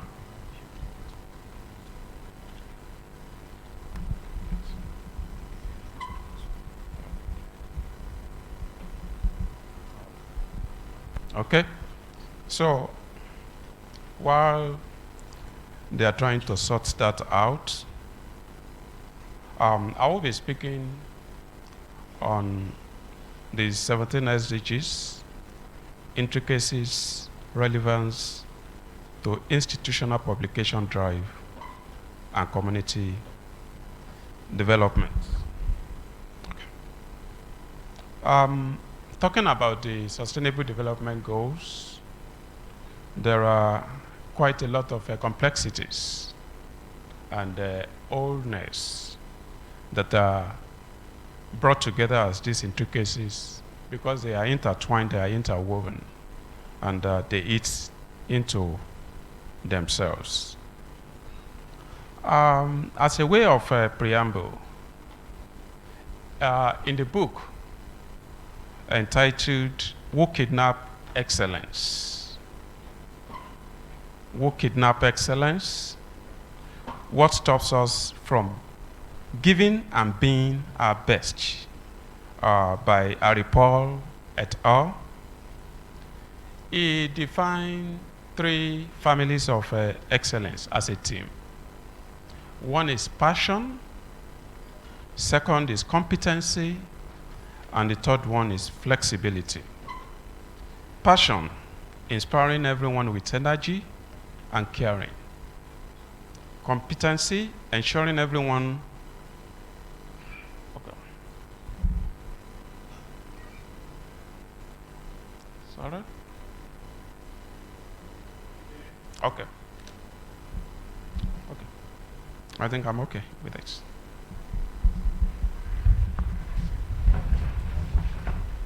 Okay.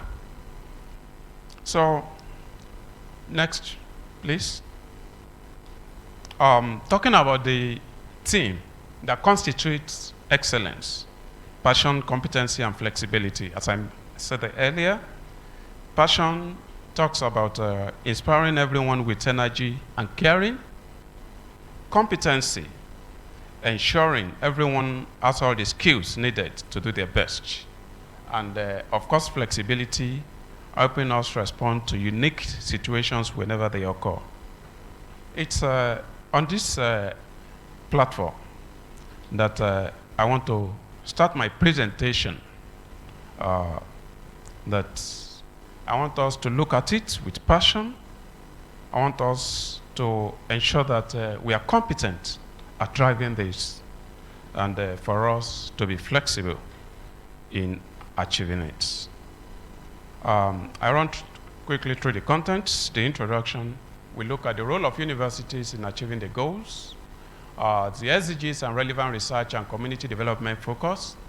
We also look at the methodology for the Time Higher Education Impact Ranking on SDG research publications and community impact.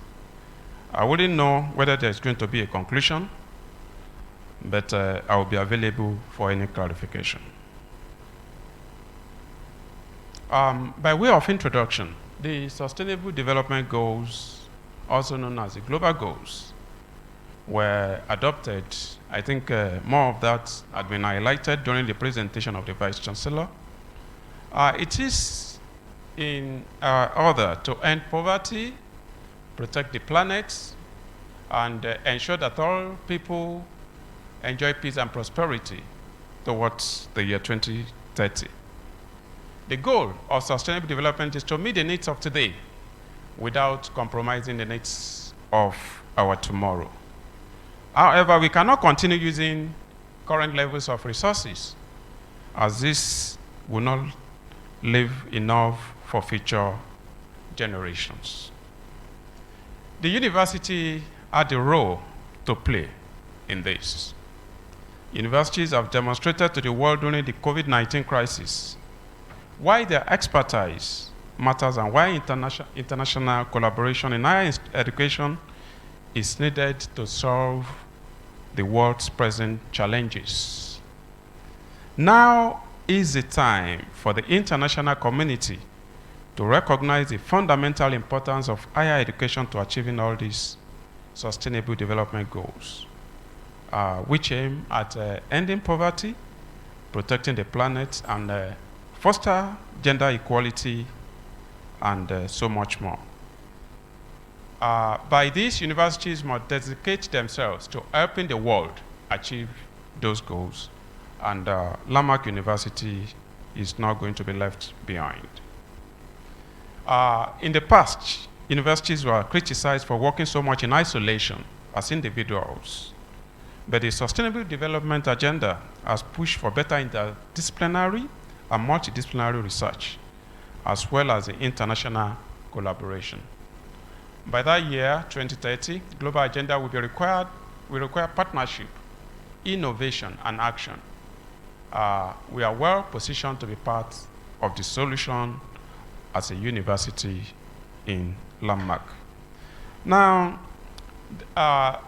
before I move on, while appreciating the energy and the zeal of the Vice Chancellor in ensuring that the lucrative office is created during his tenure, I think we need to appreciate him for that. I also want to appreciate the fact that we have team leads as well as secretaries who are helping to run with this 17 SDG agenda. I think we can appreciate them too. Even while I was at not around, they kept on with the work. I want to appreciate you, sir. Now, the issue we've been having with membership is some people do not actually know where to place themselves, because they believe that just like the Vice Chancellor used to mention many a time, when you are talking about no poverty, the first thing that comes into our imagination is about farming or agric. No. So that is the reason why I came up with this, so that we can look at it, whichever SDG group we belong to, areas that we can do community development activity and areas where we can actually come up with research activities and possibly for research publications. So I'm going to run through the 17 of them. The first one is for no poverty. So each of those that are highlighted are actually areas that we can look into for good collaborative activities in terms of research engagement and community impact development. Research, for instance, I have research targeting urban housing. Who will say that anything that has to do with urban housing or planning, architectural design can come up under no poverty SDG. So that is the reason why I came up with all of this so that we can look at them and key into them and give us a new direction and a new sense of belonging by the time we are having our meetings as individual SDG groups. So we also have under that one highlighted in yellow because my time will not allow me to read through all of them, but we can see them, we can digest them, we can, save them in our heart and be able to run with them at our next available opportunity when we meet as a group. Good governance to inclusively meet the needs of the rural poor, promote accountability and transparency. If you look at all of these points, you see that just few are actually talking about food. I think enhancing a system of equal opportunities by that. So I move to the second one. That is, can we see that? The second one, end hunger, achieve food security and improve nutrition. So on that, we can work on supporting local, efficient and sustainable agricultural production, okay, and promoting new sustainable methods of acquiring, of preparing, and eating food, such that we can have urban gardening, cooperatives, food sharing concepts. Now, the reason why I also came up with this, as we shall see in due course of this presentation, is that when we are talking about the ranking, we have the THE ranking, that's the R ranking. Then we have the impact, THE impact ranking. The THE impact ranking has to do with SDGs. Now, what I realized while going through the entire document is that it is not only about publication, but also about community service. Okay? So that is why we need to look at all these points, either as areas where we can do research activities or as areas where we can influence lives through communal effort. So I have there some of those points. I want to believe that this will be made available to the entire university after the whole program. Then I move to the third one. That is good health and well-being. Ensuring healthy living and promoting well-being for all, at all ages, irrespective of the age. So we have all of those points there. Recreational facility is part of good health and well-being. Supporting healthy forms of urban mobility, walking, cycling, and reliable, accessible, and safe public transit are still part of it. Areas where we can delve into. Improving health governance related to inclusion, affordability, and accessibility of basic sanitary facilities in terms of clean drinking water, sanitation, hospital, and medication as well as vaccines. So these are areas we can also look into as a team in SDG 3. Then we move on to SDG 4. That's quality education, ensuring inclusive and equitable quality education and promote lifelong learning opportunities for all across all ages. So under that, we have various areas where we can look into for research activities, for possible publication, and as well for community involvement. Improving educational governance related to the public education facilities that promotes inclusion, accountability, and quality. Now, looking at the first four that I've highlighted, you see that they are interwoven, these SDGs. You cannot belong to one and say that you will have nothing to do with the others. So they are interrelated, interwoven, and they are multidisciplinary. So one of the points there also is to foster cooperation between different schools, research institutions, and local businesses. I want to believe that the man with the golden voice is taking notes of that as a team lead of his group. The next one, we move to gender equality. Gender equality, that's SDG 5. This is to achieve gender equality and empower all women and girls. Part of what could be done under that group is to implement and monitor programs to address inequality and discrimination. So what data secondary that you have in order to address such issues, and also ensuring, just like the HOD Agric mentioned that women are doing a lot at home, we need to involve women's organization in stakeholder dialogue, such just as she was able to, make a point known to the public. So those are some of the things that we could look into under this gender equality SDG group that we can run as a research or community development activities. The sixth one, okay, says ensure availability and sustainable management of water and sanitation for all. That's clean water and sanitation.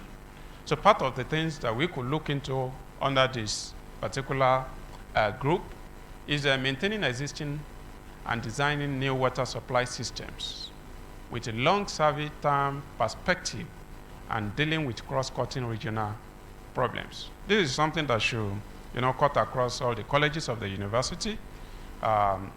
So it should not be for the engineers and or the scientists alone, or those in a segment of agric college. Monitoring and ensuring that water resources are accessible and shared fairly. So these are other areas that I am well sure that if we delve into this, then we'll be addressing a problem, and we'll have something to show for it at the end of the day, in Jesus' name.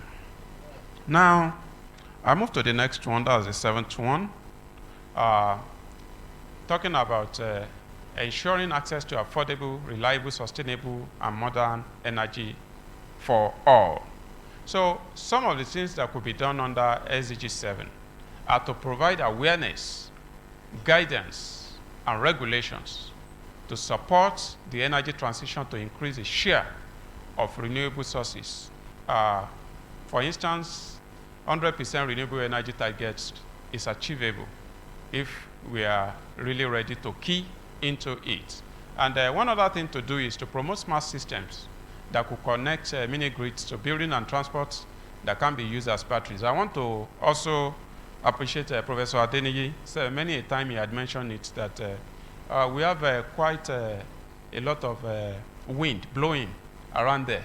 That why can't we investigate this and come out with a windmill such that we can make use of it at the farm? And, in no small measure, at least it will serve a purpose, and we'll be able to, remove such use from the grid of electricity that is operational currently in the university.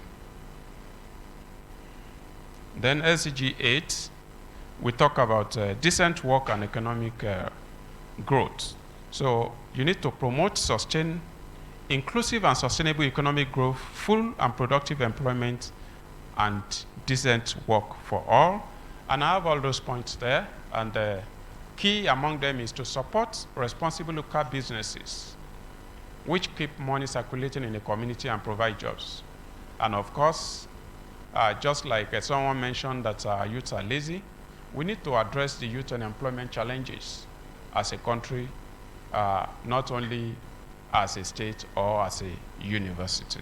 So these are areas that we could probably go into in order to be able to make a wave as a university. Then we have that of 9. That is talking about industry, innovation, and infrastructure. So under that, 9, please, overseeing complex, interconnected urban systems, services and flows related to local production and consumption. You see, production and consumption is still coming up under this, e.g. waste management, energy supply, water and sanitation, as well as transportation. I don't want you to get bored on this because I'm still going to 17 before moving to the next one, so that that's why I'm just reading maybe 1 out of 6 or 1 out of 5. And if you look at that yellow-colored portion, it says planning and implementing local policies for disaster risk prevention. So those are areas where the faculty from the College of Business and Social Sciences can actually feature. So you see, this thing is interwoven, interconnected, and all-inclusive, such that you cannot say that this particular SDG belongs to this particular college if we actually have a better understanding of what each of them is addressing. Then we move to 10. That is talking about reducing inequality, right? Provide equal access to urban services and secure land or property tenure for the marginalized set of population. We can also channel institutional and financial resources to the most deprived areas. So while we are talking about reducing inequality, people from accounting, banking, and finance, they can also feature in this in order to ensure that the normal thing is achieved. Then we move to 11. 11, that is talking about sustainable cities and communities. And there, the key points, here is to make cities and human settlements inclusive, to be safe, to be resilient, and at the same time to be sustainable. The yellow portion reads that you need to provide access to green and public spaces and enhance cultural and natural heritage in order to be able to achieve this. Then we move to the SDG 12. That is talking about the responsible consumption and production. Responsible consumption and production, ensuring sustainable consumption and production patterns. And the key points there that we may look into as a group under that SDG is strengthening waste management systems, encouraging recycling, reduction and recovery of waste, as well as helping promote a circular economy. So looking at all of these things, it depends on where you want to actually belong to or where you want to place yourself in order to be able to say that, okay, this is what I intend doing as an SDG group. Then the climate action is talking about taking urgent action to combat climate change and its impacts, whether at the troposphere or at the stratosphere or underground, anyhow that you want to look at it.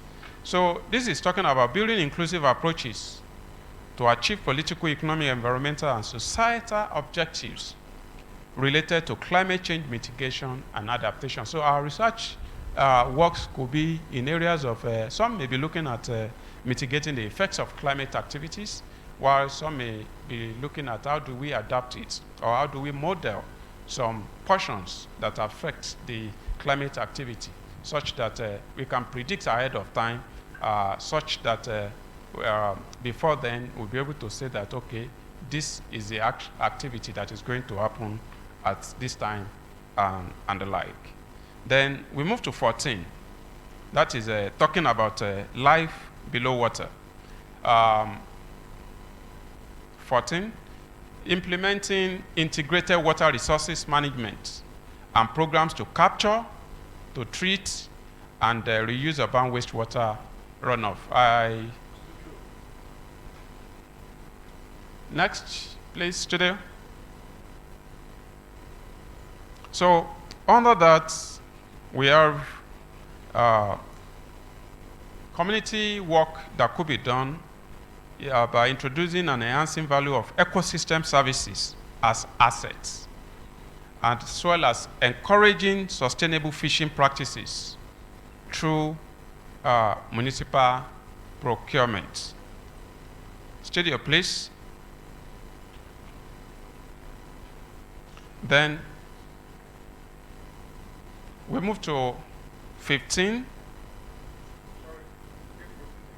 Okay. Talking about life below water. This is talking about conserving and sustaining the use of oceans, seas, as well as marine resources for sustainable development. Under this studio, SDG 14, go back a step. Okay, all right.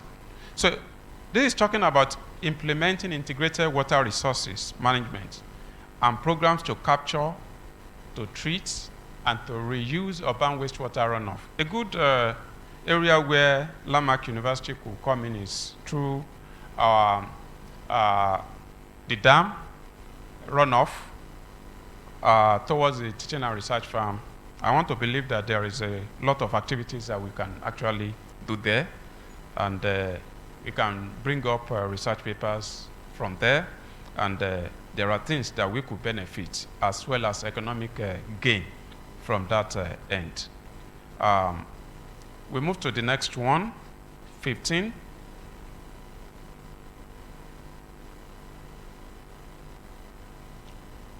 Protect, that is talking about life on land. This is concerned with protection, restoring, and promoting sustainable use of terrestrial ecosystems, sustainability manage forest, combat desertification, and halt and reverse land degradation, thereby halting biodiversity loss. So under this, we can preserve existing urban biodiversity areas by creating designs, building codes, zoning schemes, spatial plans, strategic choices and enforcement policies, as well as the other highlighted areas of possible research. Then 16, talking about peace, justice, and strong institution. That is talking about promoting peaceful and inclusive societies for sustainable development, providing access to justice for all around, and build effective, accountable, and inclusive institutions at all levels.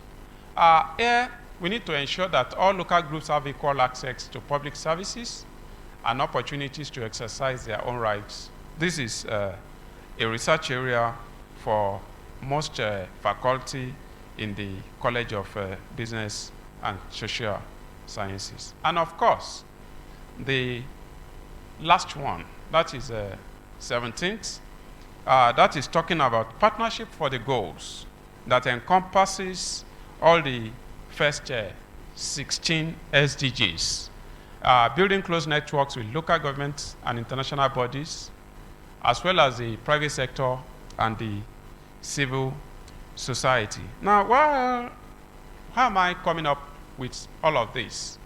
Is for us to consider, to give us a direction on likable areas where we can do research, likable areas where we can do community development projects, such that what we are actually targeting, the impact ranking for this year, we'll be able to achieve it. It's a lot of work. We wanted to enter into it last year, but the time constraint could not allow. because there are a lot of things that we need to put on the internet. There are a lot of web addresses that we need to bring up, and that was why we thought it wise that it would be nice for us to enter into it. When we enter into it, it's better to enter into it big and be able to win something nice. Now, the next thing is the THE impact ranking. I just want us to, the old documents before now had been forwarded to all the SDG coordinators, and by privilege, I understand that some team leads had disseminated the same to some of their members to go through. But in order to encourage us to actually know what we are looking for in all of this, now I want to quickly go through the methodology for the THE impact ranking based on SDG research publications and community impacts. Now, the impact rankings are the first global attempt to measure university progress, specifically around the SDGs. Now, let me mention, this is different from the THE overall ranking, right? This one has to do with what you are doing with respect to your SDGs. Now, I wrote there that it can be a catalyst for action to turn us into activities. It's a mechanism for holding our universities to account. We want to see how far has Landmark University moved. It's an opportunity for them to highlight great work that they are already doing, that we've been doing as a university. And the participation is open to all institutions in terms of universities, as long as they are taking undergraduate and postgraduate students. And the mechanism involved, the methodology is built from individual SDGs. Universities receive a score and a rank for their activities in each of the SDGs for which they submit data.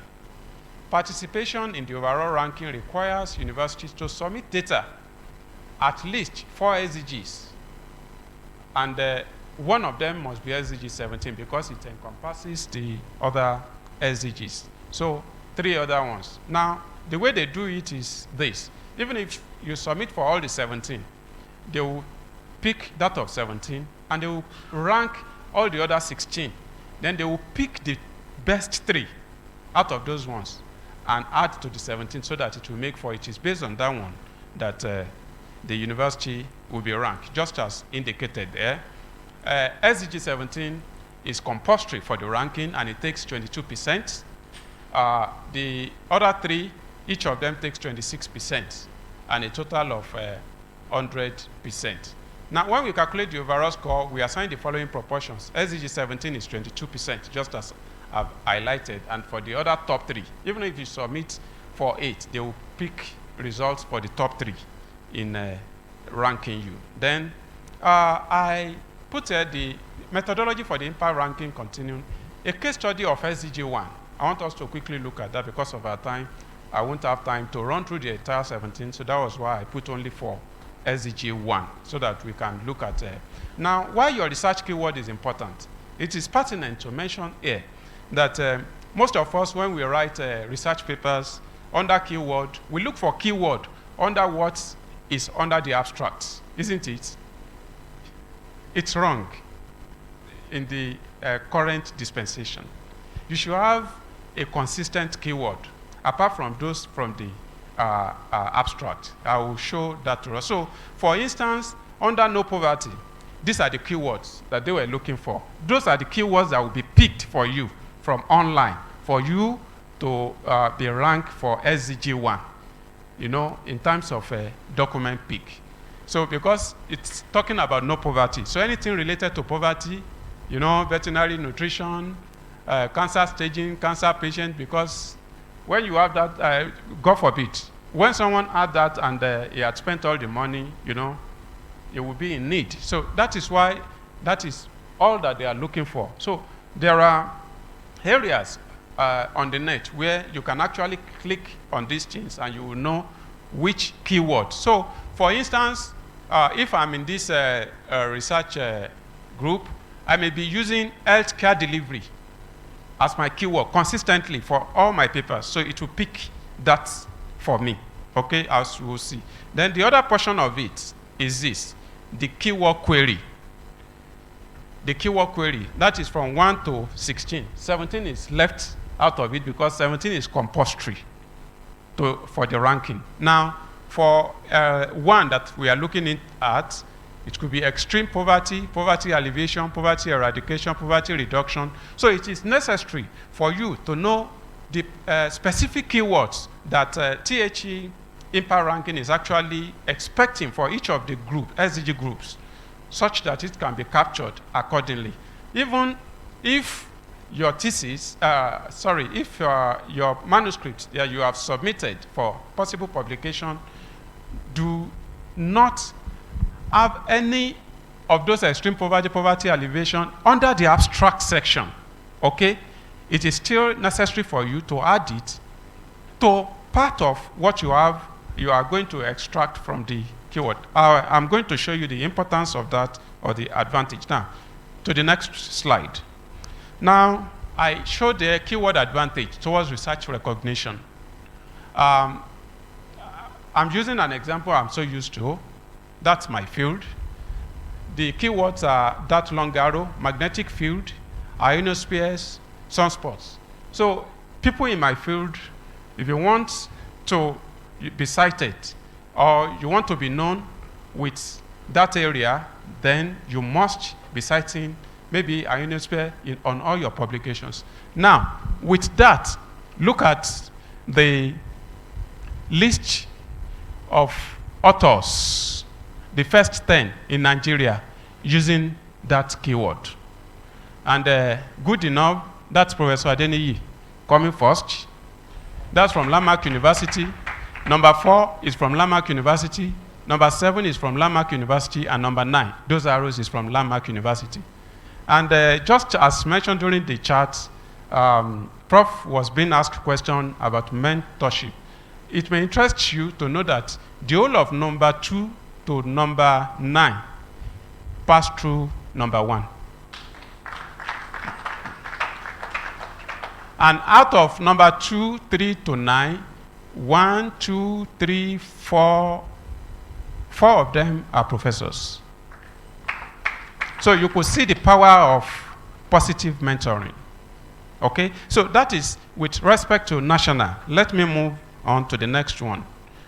Talking about institutional, because 4 could come out of Nigeria among the first 10, that puts, because of using that same keyword, that puts Landmark University as number 6 in the whole of Africa with respect to that keyword in terms of that research field. Okay? So those are the advantage. Apart from winning something for your institution, you also win something for yourself, which is recognition. Then the third part of it is international. It also gives you international recognition. So the same thing applied for regional, that's within Africa. And you could see Nigerians still coming up. And we have 2 from Landmark University. These are from Cyber, the Scopus platform. Okay, so that is the advantage. Now, as an individual, if I'm a researcher, my first paper, I use ionosphere. My second paper, I use something else. My third paper, I use another thing. It will not be able to bring them together.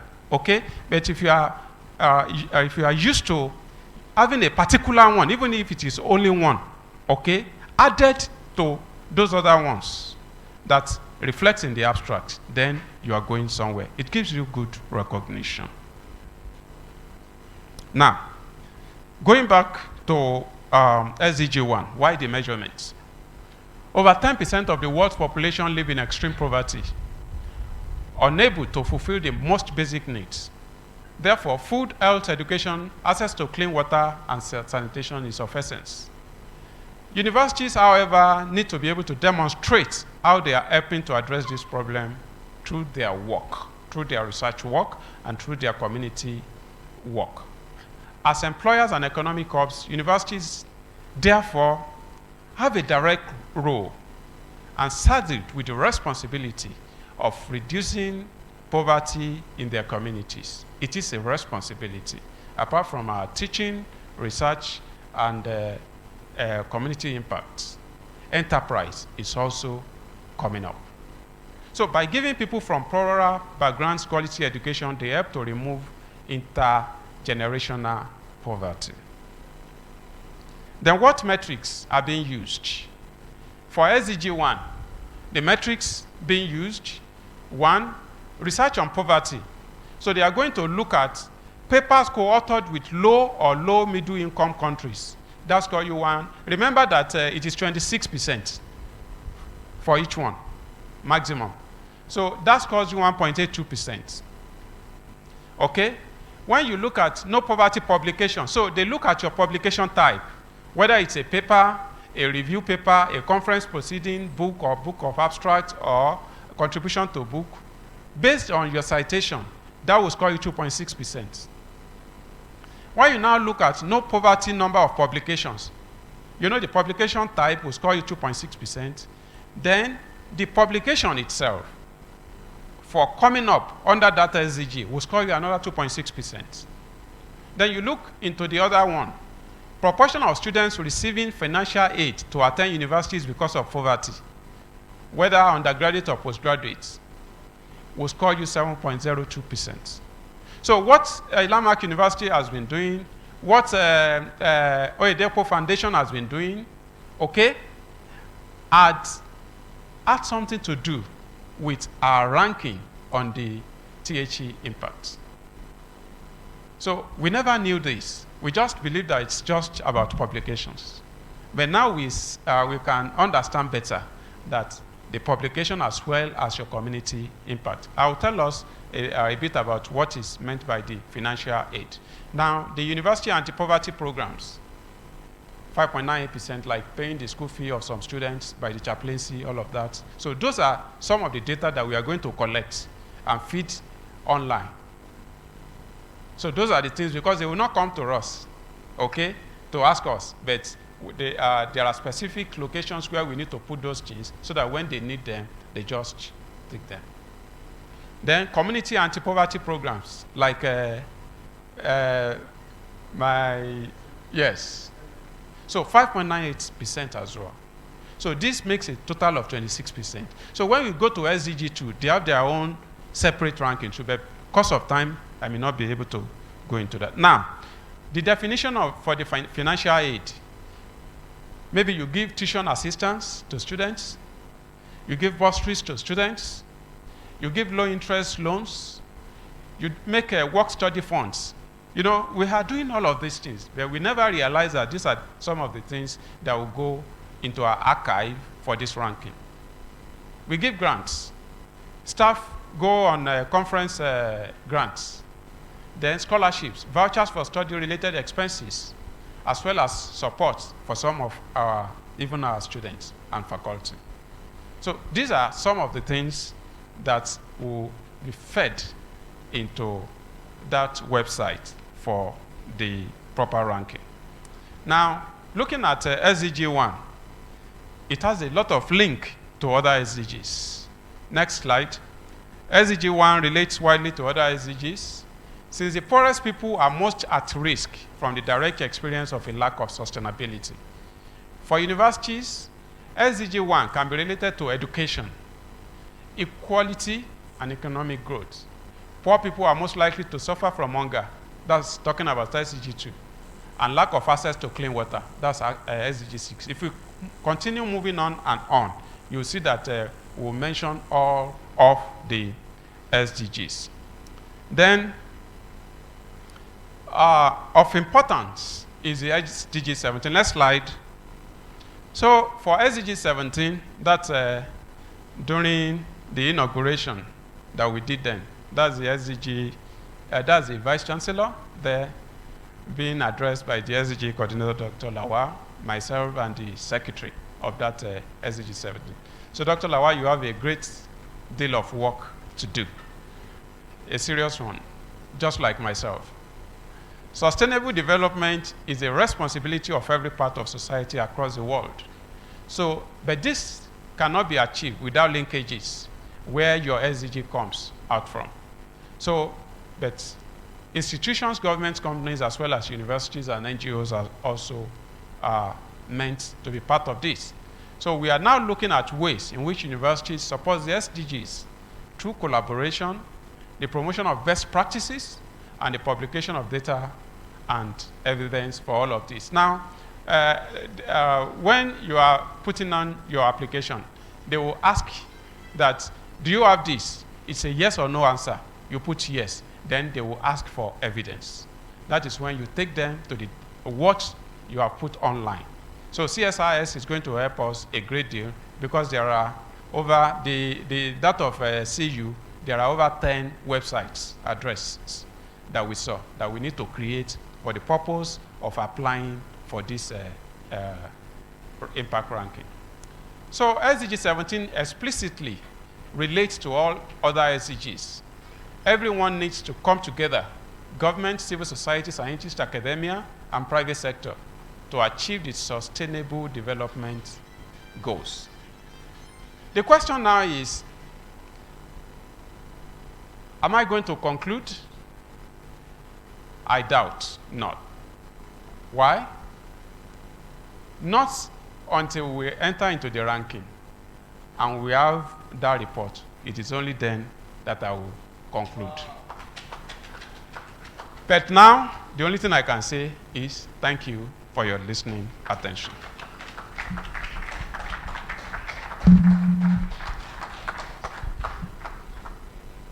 Thank you so much, sir. One more time, let's put our hands together for him. You have set the ball rolling, and you have given us something to chew to. And I'm sure we are going to have belly full. Everyone has to get their hands on board.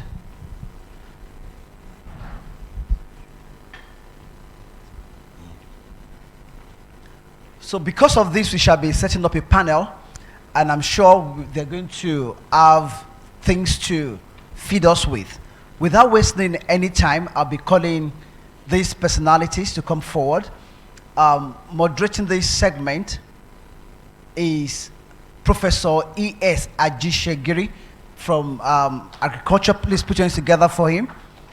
We'll be talking about harnessing economic opportunities of Landmark University dam water backflow. Please, let's welcome him. You're welcome, sir. Also,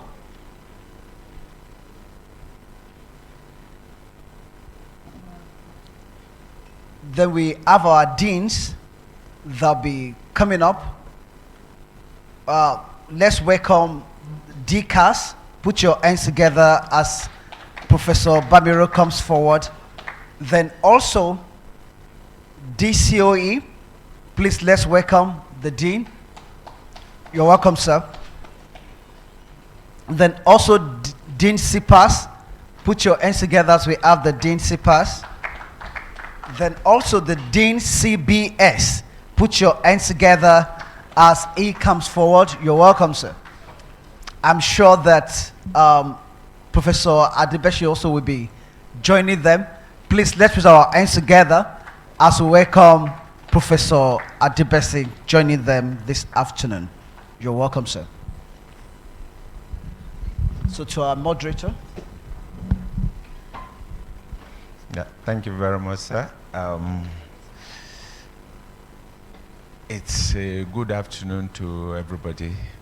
Mr. Vice Chancellor, sir, permit me to stand on the existing. Oh, okay. Stand by sitting on the existing protocol. The discussion this afternoon is going to be quite interesting, okay, because I looked at it, and since we have been allowed to think outside the circle, the very first poser that I will give to everybody is the definition of sustainability. The way you see it, the way it is being defined, can sustainability be sustained? Because for something to be sustained, that means you must perform 100% to keep it at the level that it is. The definition of sustainability as it is being done now is you trying to keep it at zero level without any decrease. Can you achieve that, particularly when you are looking from the point of a perpetual or the impossibility of a perpetual motion machine? Think about it. So that is to set it rolling. And I am in the midst of the giants and the people that are holding the university. The only one missing is the Dean of Postgraduate Studies. And she was here before with us. Her presence and her contribution is also acknowledged and appreciated. Thank you very much. In this area, we have been asked to talk about harnessing the economic opportunities of Landmark University dam water backflow. And under this one, to me, one of the things I believe is that that water is one of the greatest blessings that God has brought to our domain here. And I believe that it can contribute immensely towards our impacting the society that we found ourselves. Just imagine that you have just a very simple device that can produce fingerlings. And you put all of these fingerlings, let's, for instance, say 10 million. You put them in that water and you nurture them to 1.5 kilogram each. Can you imagine the type of impact we will have on Omu-Aran and Kwara State by the release of fresh fish into the community? That is one of the things. Now, the second other thing is, Can you see this? yes.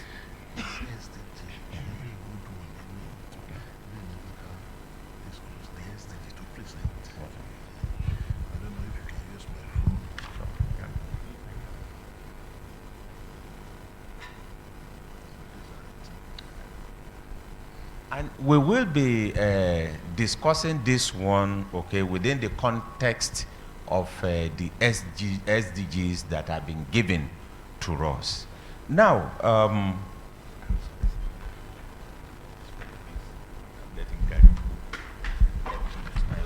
yeah.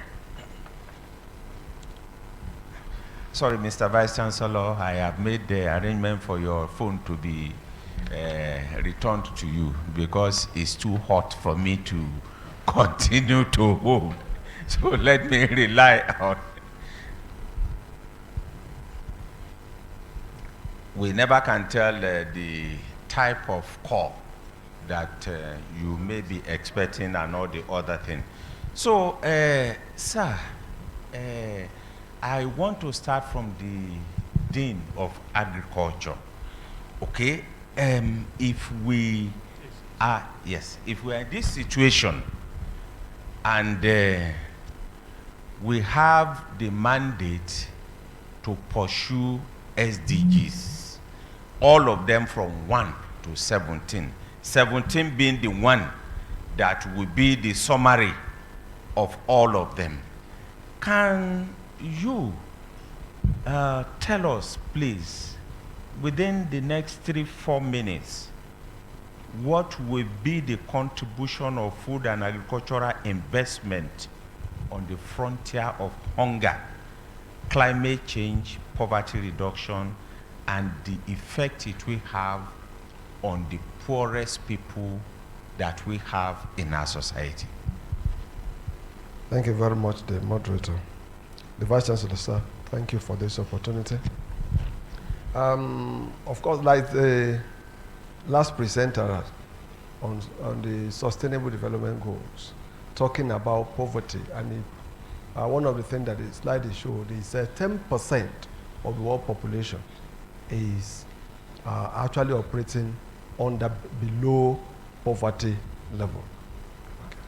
And that tells you a very, pass across a strong message Now, if that is what happens globally, then you can expect what it is the situation in Africa and Nigeria as a nation. So, and then when we come to this Omu-Aran, sir, you see a lot of high level of poverty there. And in the course of relating with children, you find that children, when my wife was preaching to all the children, some of them could not continue their education because they could not pay 3,500 naira. 3,500 naira. So that tells you the level of poverty that is there. And so, coming to now, talking about poverty, talking about agricultural investment, one of the ways that we can actually get the people out of the poverty is this agricultural investment. And as a university, that we have a vision. And our vision is saying we want to become the leading world-class university. However, that particular vision is hinged on a particular thing: spearheading agrarian revolution. And if we actually do that, then we will be able to make impact upon the society, upon Omu-Aran people, and then be able to deliver them out of poverty. So there is a need that this environment, and I bold to say that our impact upon this immediate community, that is Omu-Aran, in terms of agricultural investment, is at barest minimum. Yes, as an agricultural economist, sir. Yes, sir. Okay, under the circumstance that we found ourselves, okay, and with the mandate that we are supposed to impact our immediate environment, what do you think can be done? Yes, what we can do as a simple investment that can be replicated by the society. Okay. Simple investment in agricultural production that can be replicated in the society. So, the Dean of Engineering, my dean sir. Engineering, okay, the word engineering is from ingenuity. And that means you are been, I will not say schooled, I will say trained, okay, to be innovative. Under the circumstance that we have, and we are talking about the SDG, which I can summarize from 1 to 17, all of them, it's just about one thing: value addition. So, as the Dean of Engineering, okay, how do you think these innovations can be brought to bear so as to have impact on the deliverables of these SDG items? Thank you, Mr. Moderator. I seize this opportunity to thank my Vice Chancellor, Ojogbon Adeniyi, FNI. Yeah, thank you for the question. You are talking about innovation. And when we say innovation, there cannot be innovation without inventions.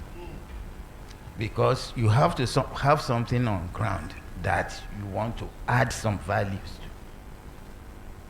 So when we are talking about technology, we are talking about the science, the knowledge of science being put into work to obtain some devices, tools, and products. So what we can do, as much as we are concerned, you have talked about the dam and things of that nature. First of all, we can look into generating electricity. We have the EIE under us. We can look into a way of generating electricity. That's number one. We can look into making use of the electricity to generate some other devices, develop some other devices. not only devices, machines, and all the rest of it, because nowadays we are talking about production.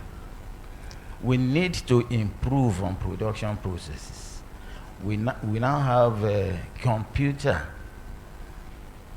mediated productions.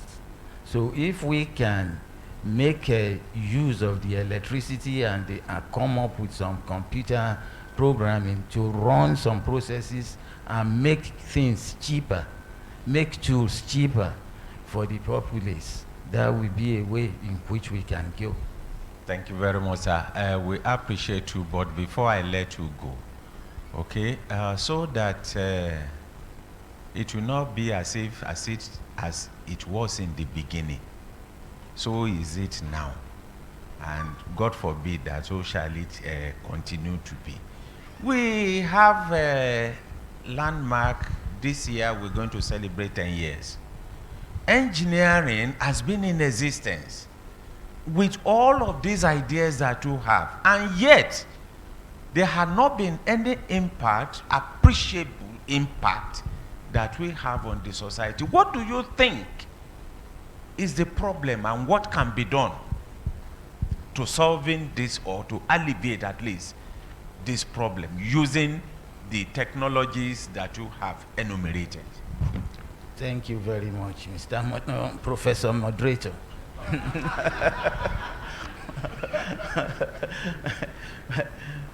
Well, what we can do really, yes, the engineering college has been in existence for the past 10 years. Yes, we have some equipment which we can make use of. However, I will not fail to say that most of the equipment we have on ground, most of them are for demonstrations in the College of Engineering. Okay. That means to impart knowledge on our undergraduate students. However, to carry out cutting-edge researches, we need a few more cutting-edge equipment. FTIR, scanning electron microscope, then the computer that I talked about in order to make some tools and all the rest of it. We need those ones to be able to do things that will be with added value. That is, we make them a little bit cheaper than what we have presently. Thank you very much, sir. I will skip Professor Adebesin, but it's not that he's going to escape completely. I'm coming back to him. Okay, but let me go to Dean Sipas. Sir, okay, as the Dean Sipas, okay, that is supposed to midwife all the science-based requirements for implementations, either from engineering point of view or from management point of view and all the other things. So how do you think you can intervene using these SDG goals, okay, to ensure that there is food security and economic prosperity? Thank you, sir, Mr. Moderator. From the College of Pure and Applied Sciences perspective, relating to the SDG goals that have been mentioned, and specifically to the food security that you mentioned, for us, not only the college, but as a university, to make impact in our immediate society, or at a larger extent in the nation or outside the nation. We, as a university, we need to identify a specific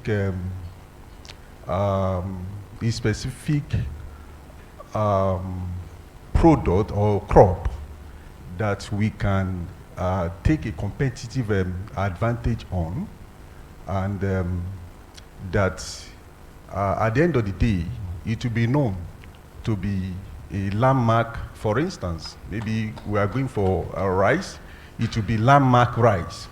Okay. That it can nationally or anywhere in the country, it will be known. So for us to make impact in terms of the food security, we are an agrarian university. Let's identify a specific crop that can give us a leverage, you know, in terms that it might not be, it can be one or two, but it be, fortunately, we have a professor of mechanization in abroad, as I learned, in US specifically, the percentage of farmers that feels over 300 millions, they are less than 13%. And what did they do? You know, extensive mechanization. We can do that. The rice that are being brought from foreign nations, land, those Thailand, they have produced 10 years, you know, rice that they shipped, you know, down to other countries. So what I'm trying to say in essence, as a university, is a collective effort. We identify a specific product that we can leverage on, and we produce it in mass. Again, the aspect of the science, computer science, is an area that I mean relevant to all, you know, colleges, and the place of artificial intelligence. That's right, and you automation. Know, automations in the farms. We can know without even visiting the farm. We can know what is going on, you know, through the assistance or through the help of artificial intelligence, Thank you very which much. you can deliver, you know, in the college or in the department. Thank you. Thank you very much, Dean Sipas. I know if I allow you, okay, we'll be here till tomorrow morning. Okay, sorry, quickly, the Dean of CBS.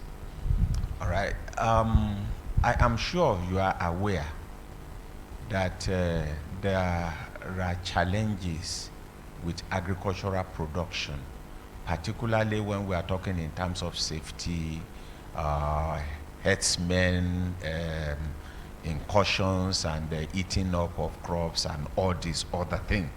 Okay, do you think it is possible for Landmark University, through your college, to devise a system of farming that will, at least to some extent, ensure that when farmers go to the farm and plant their crops and things like that, at the end of harvest, it will not be eaten up? Do you think it's possible? Thank you, sir. It is possible by fencing the farms, or some of them by digging, by constructing holes or fencing the farm. You can protect our farm from herdsmen. Okay, that is one thing, sir. Do you also, you are aware that Nigeria as a country is not devoid of coming up with a lot of intervention policies, like the latest one now, I think, is NILSA. Okay, the NILSA.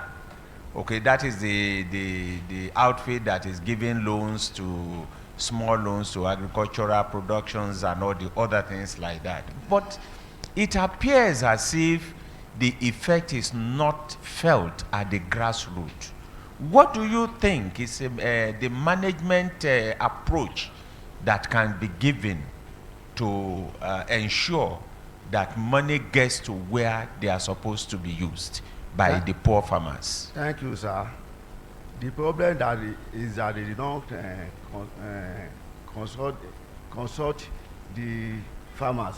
We have what we call top down policy and bottom up policy. The problem is that they are using top policy, top bottom policy, which is not The bottom, the farmers are not part of those people at the top. Decision-making, okay. The top. That is the problem we have in Nigeria. They should support to involve the farmers if they want to take any policy relating to agriculture or any other thing. Thank you, sir. I am sure that by now, okay, the director of Lucreed will have had a little bit of respite, will have been able to catch his breath from that very long and, useful presentation. I want to ask this question from you, sir. Okay. You are the director of research. Okay. What can you do so that this wide gap between town and gown, particularly towards, when we are talking of research output, okay, not reaching the background or not being deployed, what do you think can be done so that we can close this gap? Thank you so much, sir, the moderator. Just as you mentioned, I deal with research, innovation, and discoveries. However, to be able to achieve all of this, there must be drivers. Ours is to push whatever comes up. So the onus of this major assignment still rests on the university community, which I want to believe that through our deans of colleges. Oh, they are all here. They are yes, listening. Okay. They will be able to help drive this at departmental levels. And apart from this, that is the reason for the establishment in the first instance of the SDG groups in the university.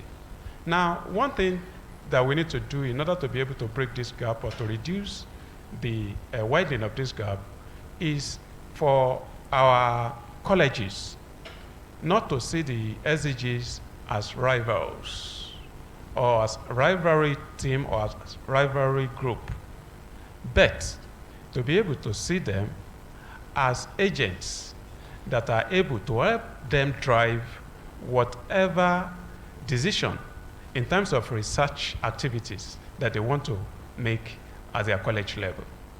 So, okay, sir. Thank you very much, sir. Dean of Agric, you remember one of the things you said was that we should set up a small system so that there can be a line on which you can fund these people and then they get it back in one way or the other.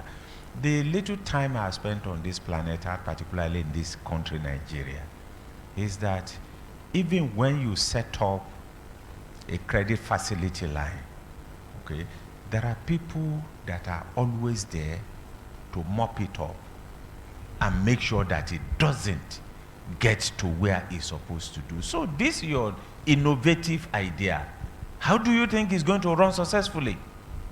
Thank you very much, sir. Nigeria as a whole, if you look at it, policies that had come were very good policies. Implementation had been our problems. And so if you talk about channeling the resources, there must be monitoring. The problem we have that we cannot monitor. For instance, we do not monitor. And people that present themselves as farmers are actually not farmers. They are politicians. And so the money gets into their hands.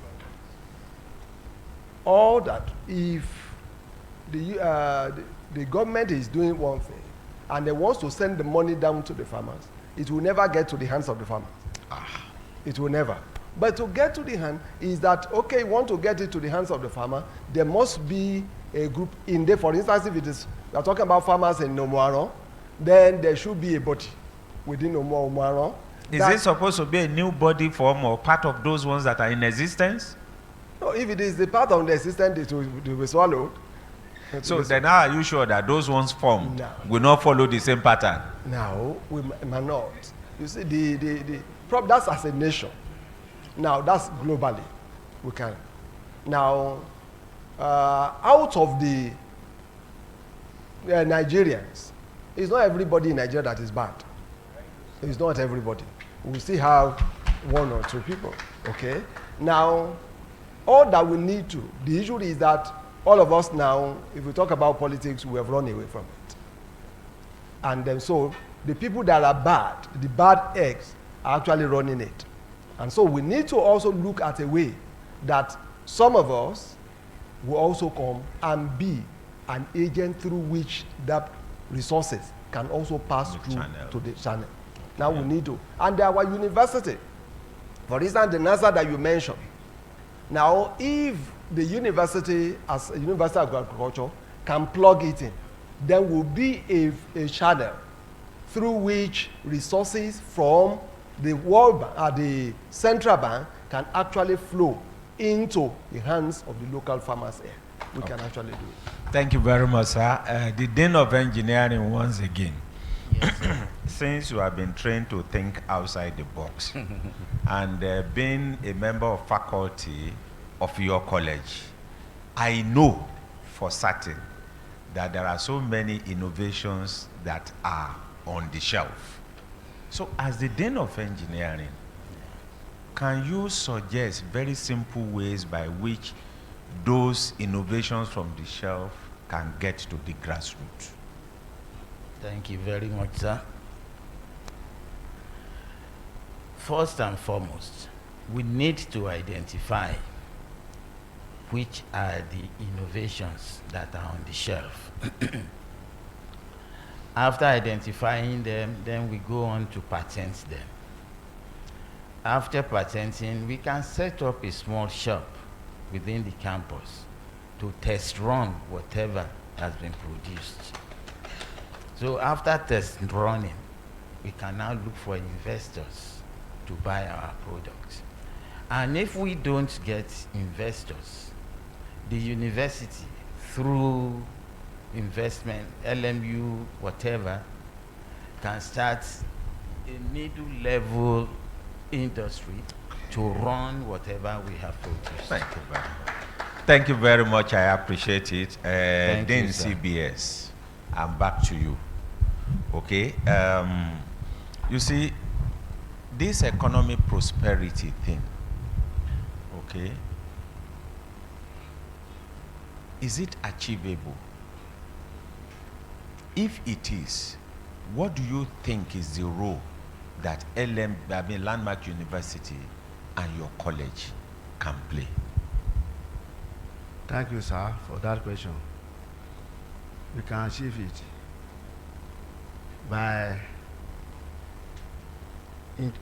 by colleges synergy.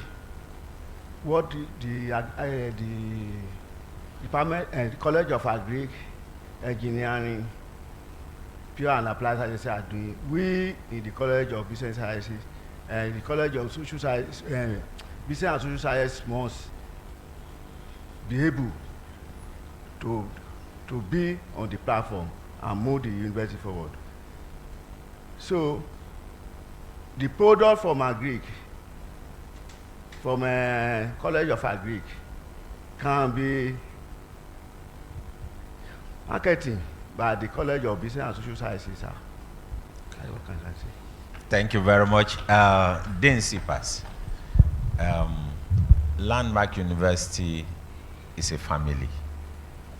How do you think your college can have effective collaboration with College of Agriculture so that you can handshake towards getting a better output in terms of deployment of findings in science? Thank you, sir. The College of Science and the College of Agriculture, they can collaborate and improve productivity. This is by bringing up innovations that can enhance the productivity. So there is in science, for instance, in the world today, there are smart, people talk about smart city, and the smart agriculture, smart garden, and the rest of them. So the knowledge of science can be brought into enhance the operations and activities in the agricultural productions, and that can improve productivity.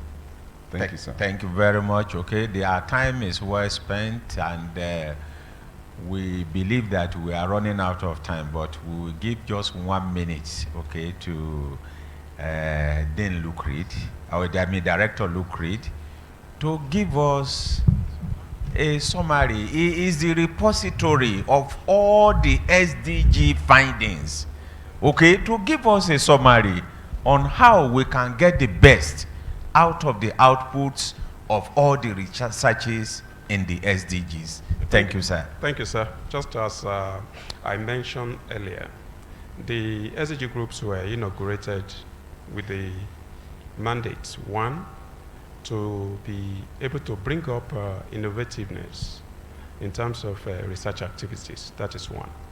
Two, to be able to have research turnout in terms of publication that will aid the activities in terms of ranking for the university.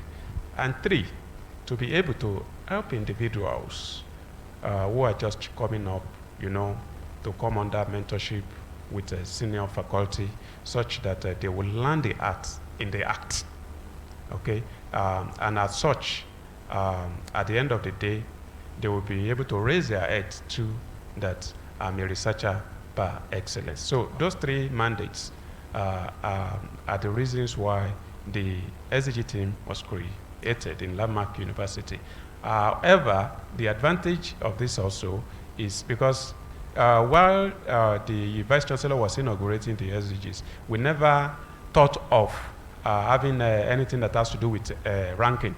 It was later on that the impact ranking came up. So I want to just tell my colleagues in the House that do right research. Don't just do research. Do right research. Right research will bring happiness to you. It will bring innovation to you. And it will bring every other thing that you never thought you could actualize in the field of academics your way. Thank you very much. Sorry, sir, before we allow the deans, because this is the highest academic gathering with all the other things. Is there any comment, particularly from the Dean PGS, and finally the Egunla that is always at the Enyigbale, before we round up? Otherwise, I will begin to thank these eggheads that have given me that did not consider me a very small boy, and they have responded to the questions. Any comments, sir? Any comments, ma'am?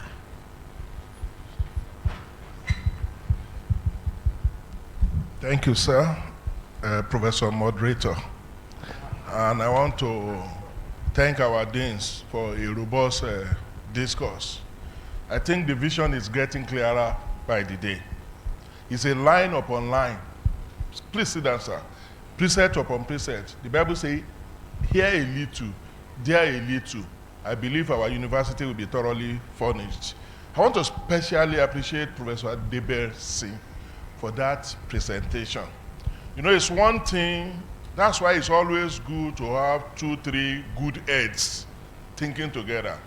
The perspective I've been looking at it, the one that he brought today, now also, if you are very careful, you will notice that even the assignment that was given out with respect to concept notes, those things that he brought out, you can begin to now turn them into title. And you will see that virtually there will be no SDG goal or group that will not have at least 4 or 5 research topics. And that will help us. In fact, what he has done now is to fast track our thinking. Because my thinking is, how are we really going to do it from all these HTG to now follow the template? Now, what he has just done is piecing into the template, going back to each of those group or presentation or slide. You, if you are serious, we will be able to carve 4 topics. And then the university will now begin to give grants, 200, 150, 100, 500. And before you know it, what the moderator is asking for will now be such that we have results. 2 things now, publication and community impact. I'm very excited. Why am I doing that? This is the way we started in 2018 that led us to where we are here today. We can be rest assured that each and every one of us that has been part of this today will not be the same after now, especially when God's servant comes tomorrow and now give us the charge or the push that is required. All our deans have done well, and we want to appreciate you. It's an eye-opener. Thank you, and God bless. Thank you very much. At this point, I would like to thank the deans, College of Agricultural Sciences, Professor Olasun Komi Bamiro. Thank you very much for the time. It may appear as if I put you on the hot seat. It's for us to get the best out of you because we know that you are loaded. The same thing also goes to my dean, Professor Makanjola Oki. Thank you very much for the time. Thank you for your contribution. We appreciate you. The Dean, College of Pure and Applied Sciences, Professor Adebiyi, we thank you very much for your contribution. And the Dean, College of Business Studies, Dr. Ashamu, we thank you. For my very own director, the one that is, okay. You see, he's reminding me of the new name that I've given, a new title that I've given to him, the Dean of Research. Okay. Thank you very much. I appreciate you. And thank you very much for the opportunity for me to moderate this one. Thank you, sir.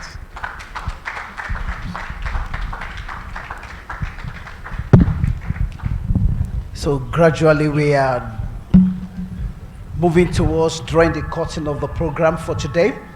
But not without, not without listening to the last presentation that'll be coming up, and that'll be for the next 30 minutes, and then we will round off from there.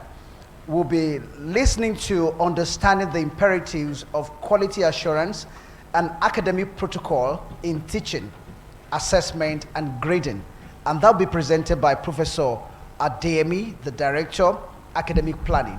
Please, let's put the wines together as he comes forward. You're welcome, sir. Thank you. The Vice Chancellor permits me to stand on the system protocol.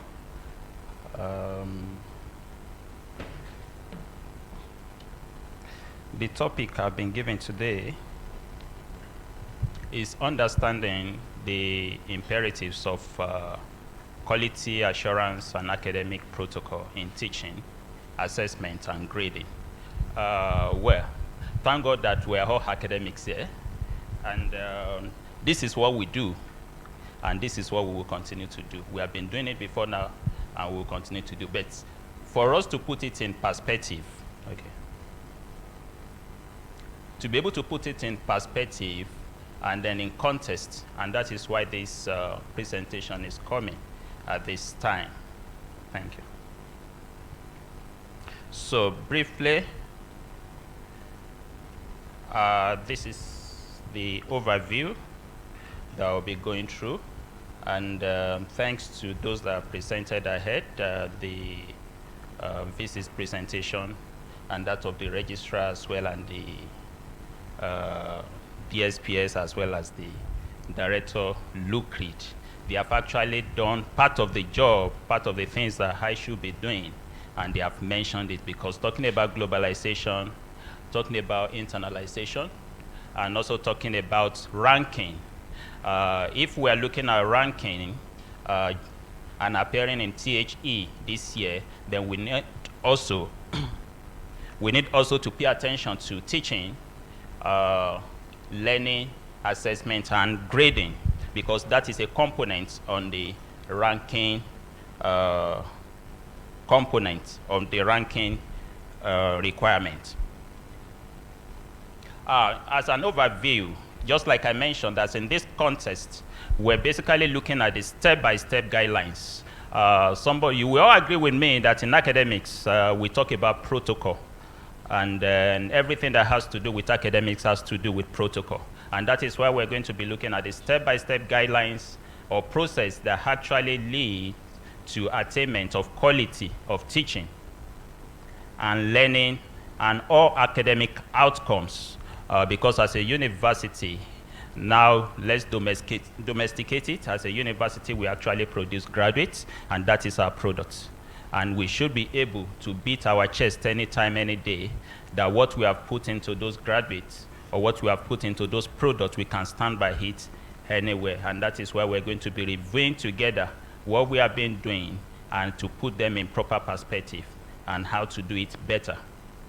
As a way of introduction, over the past 15 years, the interest in assuring the quality of teaching has actually been attracting much attention.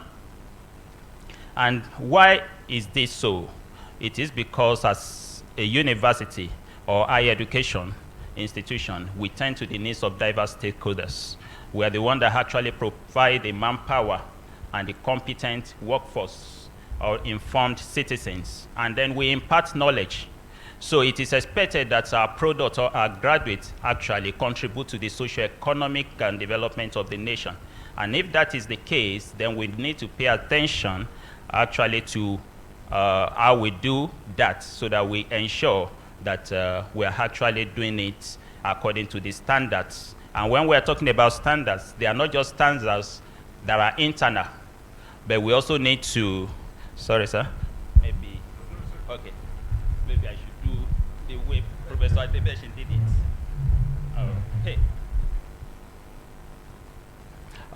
We're not just talking about internal standards, but we are also looking at standards, that is comparable standards with other institutions of like objectives. And in this case, we are actually looking at quality.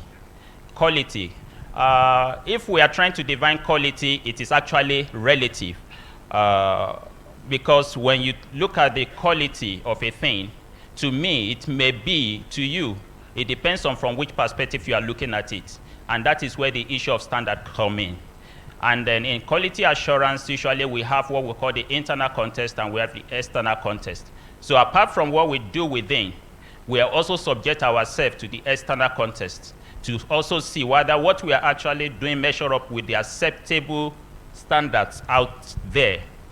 And quality of education has become one of the central issues, and assurance is one of the main things in one of the mechanisms that we use in actually achieving quality education. We want to be assured that we have quality education.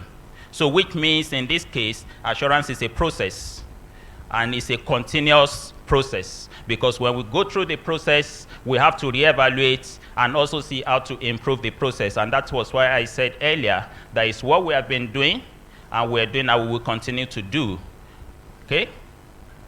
And when we also look at the issue of graduate employability, it's a critical one. No university wants to produce graduates that are not employable.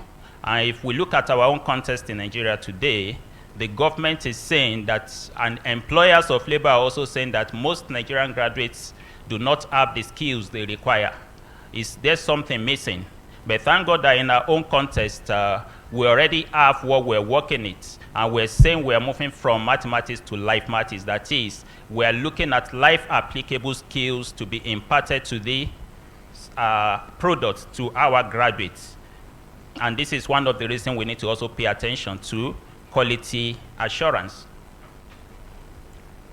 And quality assurance actually talk about the features of the whole process. Everything you do, starting from when you admit the student, how you go about admitting the student, and the processes you put in place, it starts from there, as we'll be coming to see later. And it is also value adding. it's also a proactive means of ensuring that the right thing is done at every point in time. It is not a feature of a finished product, though we could have quality assurance and also have quality control. But in this case, what quality assurance is trying to do is to prevent a defect. We don't want to produce a graduate that is not fit for purpose. At that point, we won't be able to control it, and that is why we have assurance. But by the time you are detecting that a graduate is not fit for purpose, it's already quality control because you are looking for defects. And it's also multidimensional. And it is best applied during the process of implementing a program and not merely inspecting the final products, because it helps you to drive efficiency in the meeting of your goals, and then also for it is relevant to human and environmental conditional needs, and also for exploration of new ideas, the pursuit of excellence, and encouragement of creativity. Now, because we are a university, we need to look at quality assurance in our institution. And as a university, quality assurance in our own context will be a process of ensuring fitness for purpose in our education, as meeting and conforming with the generally accepted standards as defined by quality assurance bodies such as the National University Commission and other appropriate academic and professional communities. I mentioned it earlier that quality assurance actually deals with every process from the time we start talking about we want to bring in students, and then we have a lot of things that goes into the input. We talk about the students, we talk about the teaching staff, support staff, finance, facilities, and so many other things. And then we now talk about the process because it's a system. So all that goes into the input, then we work on it. So where the quality assurance actually comes in is start from the input, through the process, and to the output. Then we also come back again, so to improve on what we are doing. And among other things, why we actually also need quality assurance in education, in our higher education, it's a key component of successful internalization. If we are aiming for globalization, aiming for internalization, then one of the mechanisms we need to actually adopt, because quality assurance promotes transparency and accountability. You are not hiding anything. Your processes are open, and then you are accountable for what you are doing at every point in time. So if we are aiming at internalization, then we need to actually put in effort in quality assurance. We may be doing some of those processes as we may be seeing here, but are we actually doing them in the right perspective and documenting them as they should? Recently, the NUC, I suppose, maybe about 1 or 2 years ago, they had with UNDP, they had something about quality assurance across organizations involving universities. And then some of the private universities, though Landmark did not participate in that, but some of the private universities participated, and Redeemer either came second or third in that. And what are they doing that we are actually not doing? But putting them in the right perspective and showing evidence that you are actually doing some of these things. And then it also gives you confidence that you can gain confidence of your stakeholders. Stakeholders talk about the parents and the society at large. It could be the government, it could be the employers, and even the students themselves, because the students also talk to themselves. And then looking at quality assurance, we have models, and basically we have 3 models according to Cheng Tansin, and then goals and specification, process and absence of problem. And looking at the goal and specification, that is, you already have a goal, and then you move towards achieving that goal. And for that institution, for instance, that set a goal, once you achieve that goal, you have met an objective. But for some, it is the process they pay attention to. So they pay attention to the process and move towards achieving a goal. So they are more careful in what they are doing. So it's not a means to an end for some. And for some others, it is absence of a problem. So far, they are not dictating any problem with any of the process. They are fine. So we can also break down quality into different dimensions. And we can see it as either exceptional, we can see it as consistency, or fitness for purpose. We can also see it as value for money or as transformative.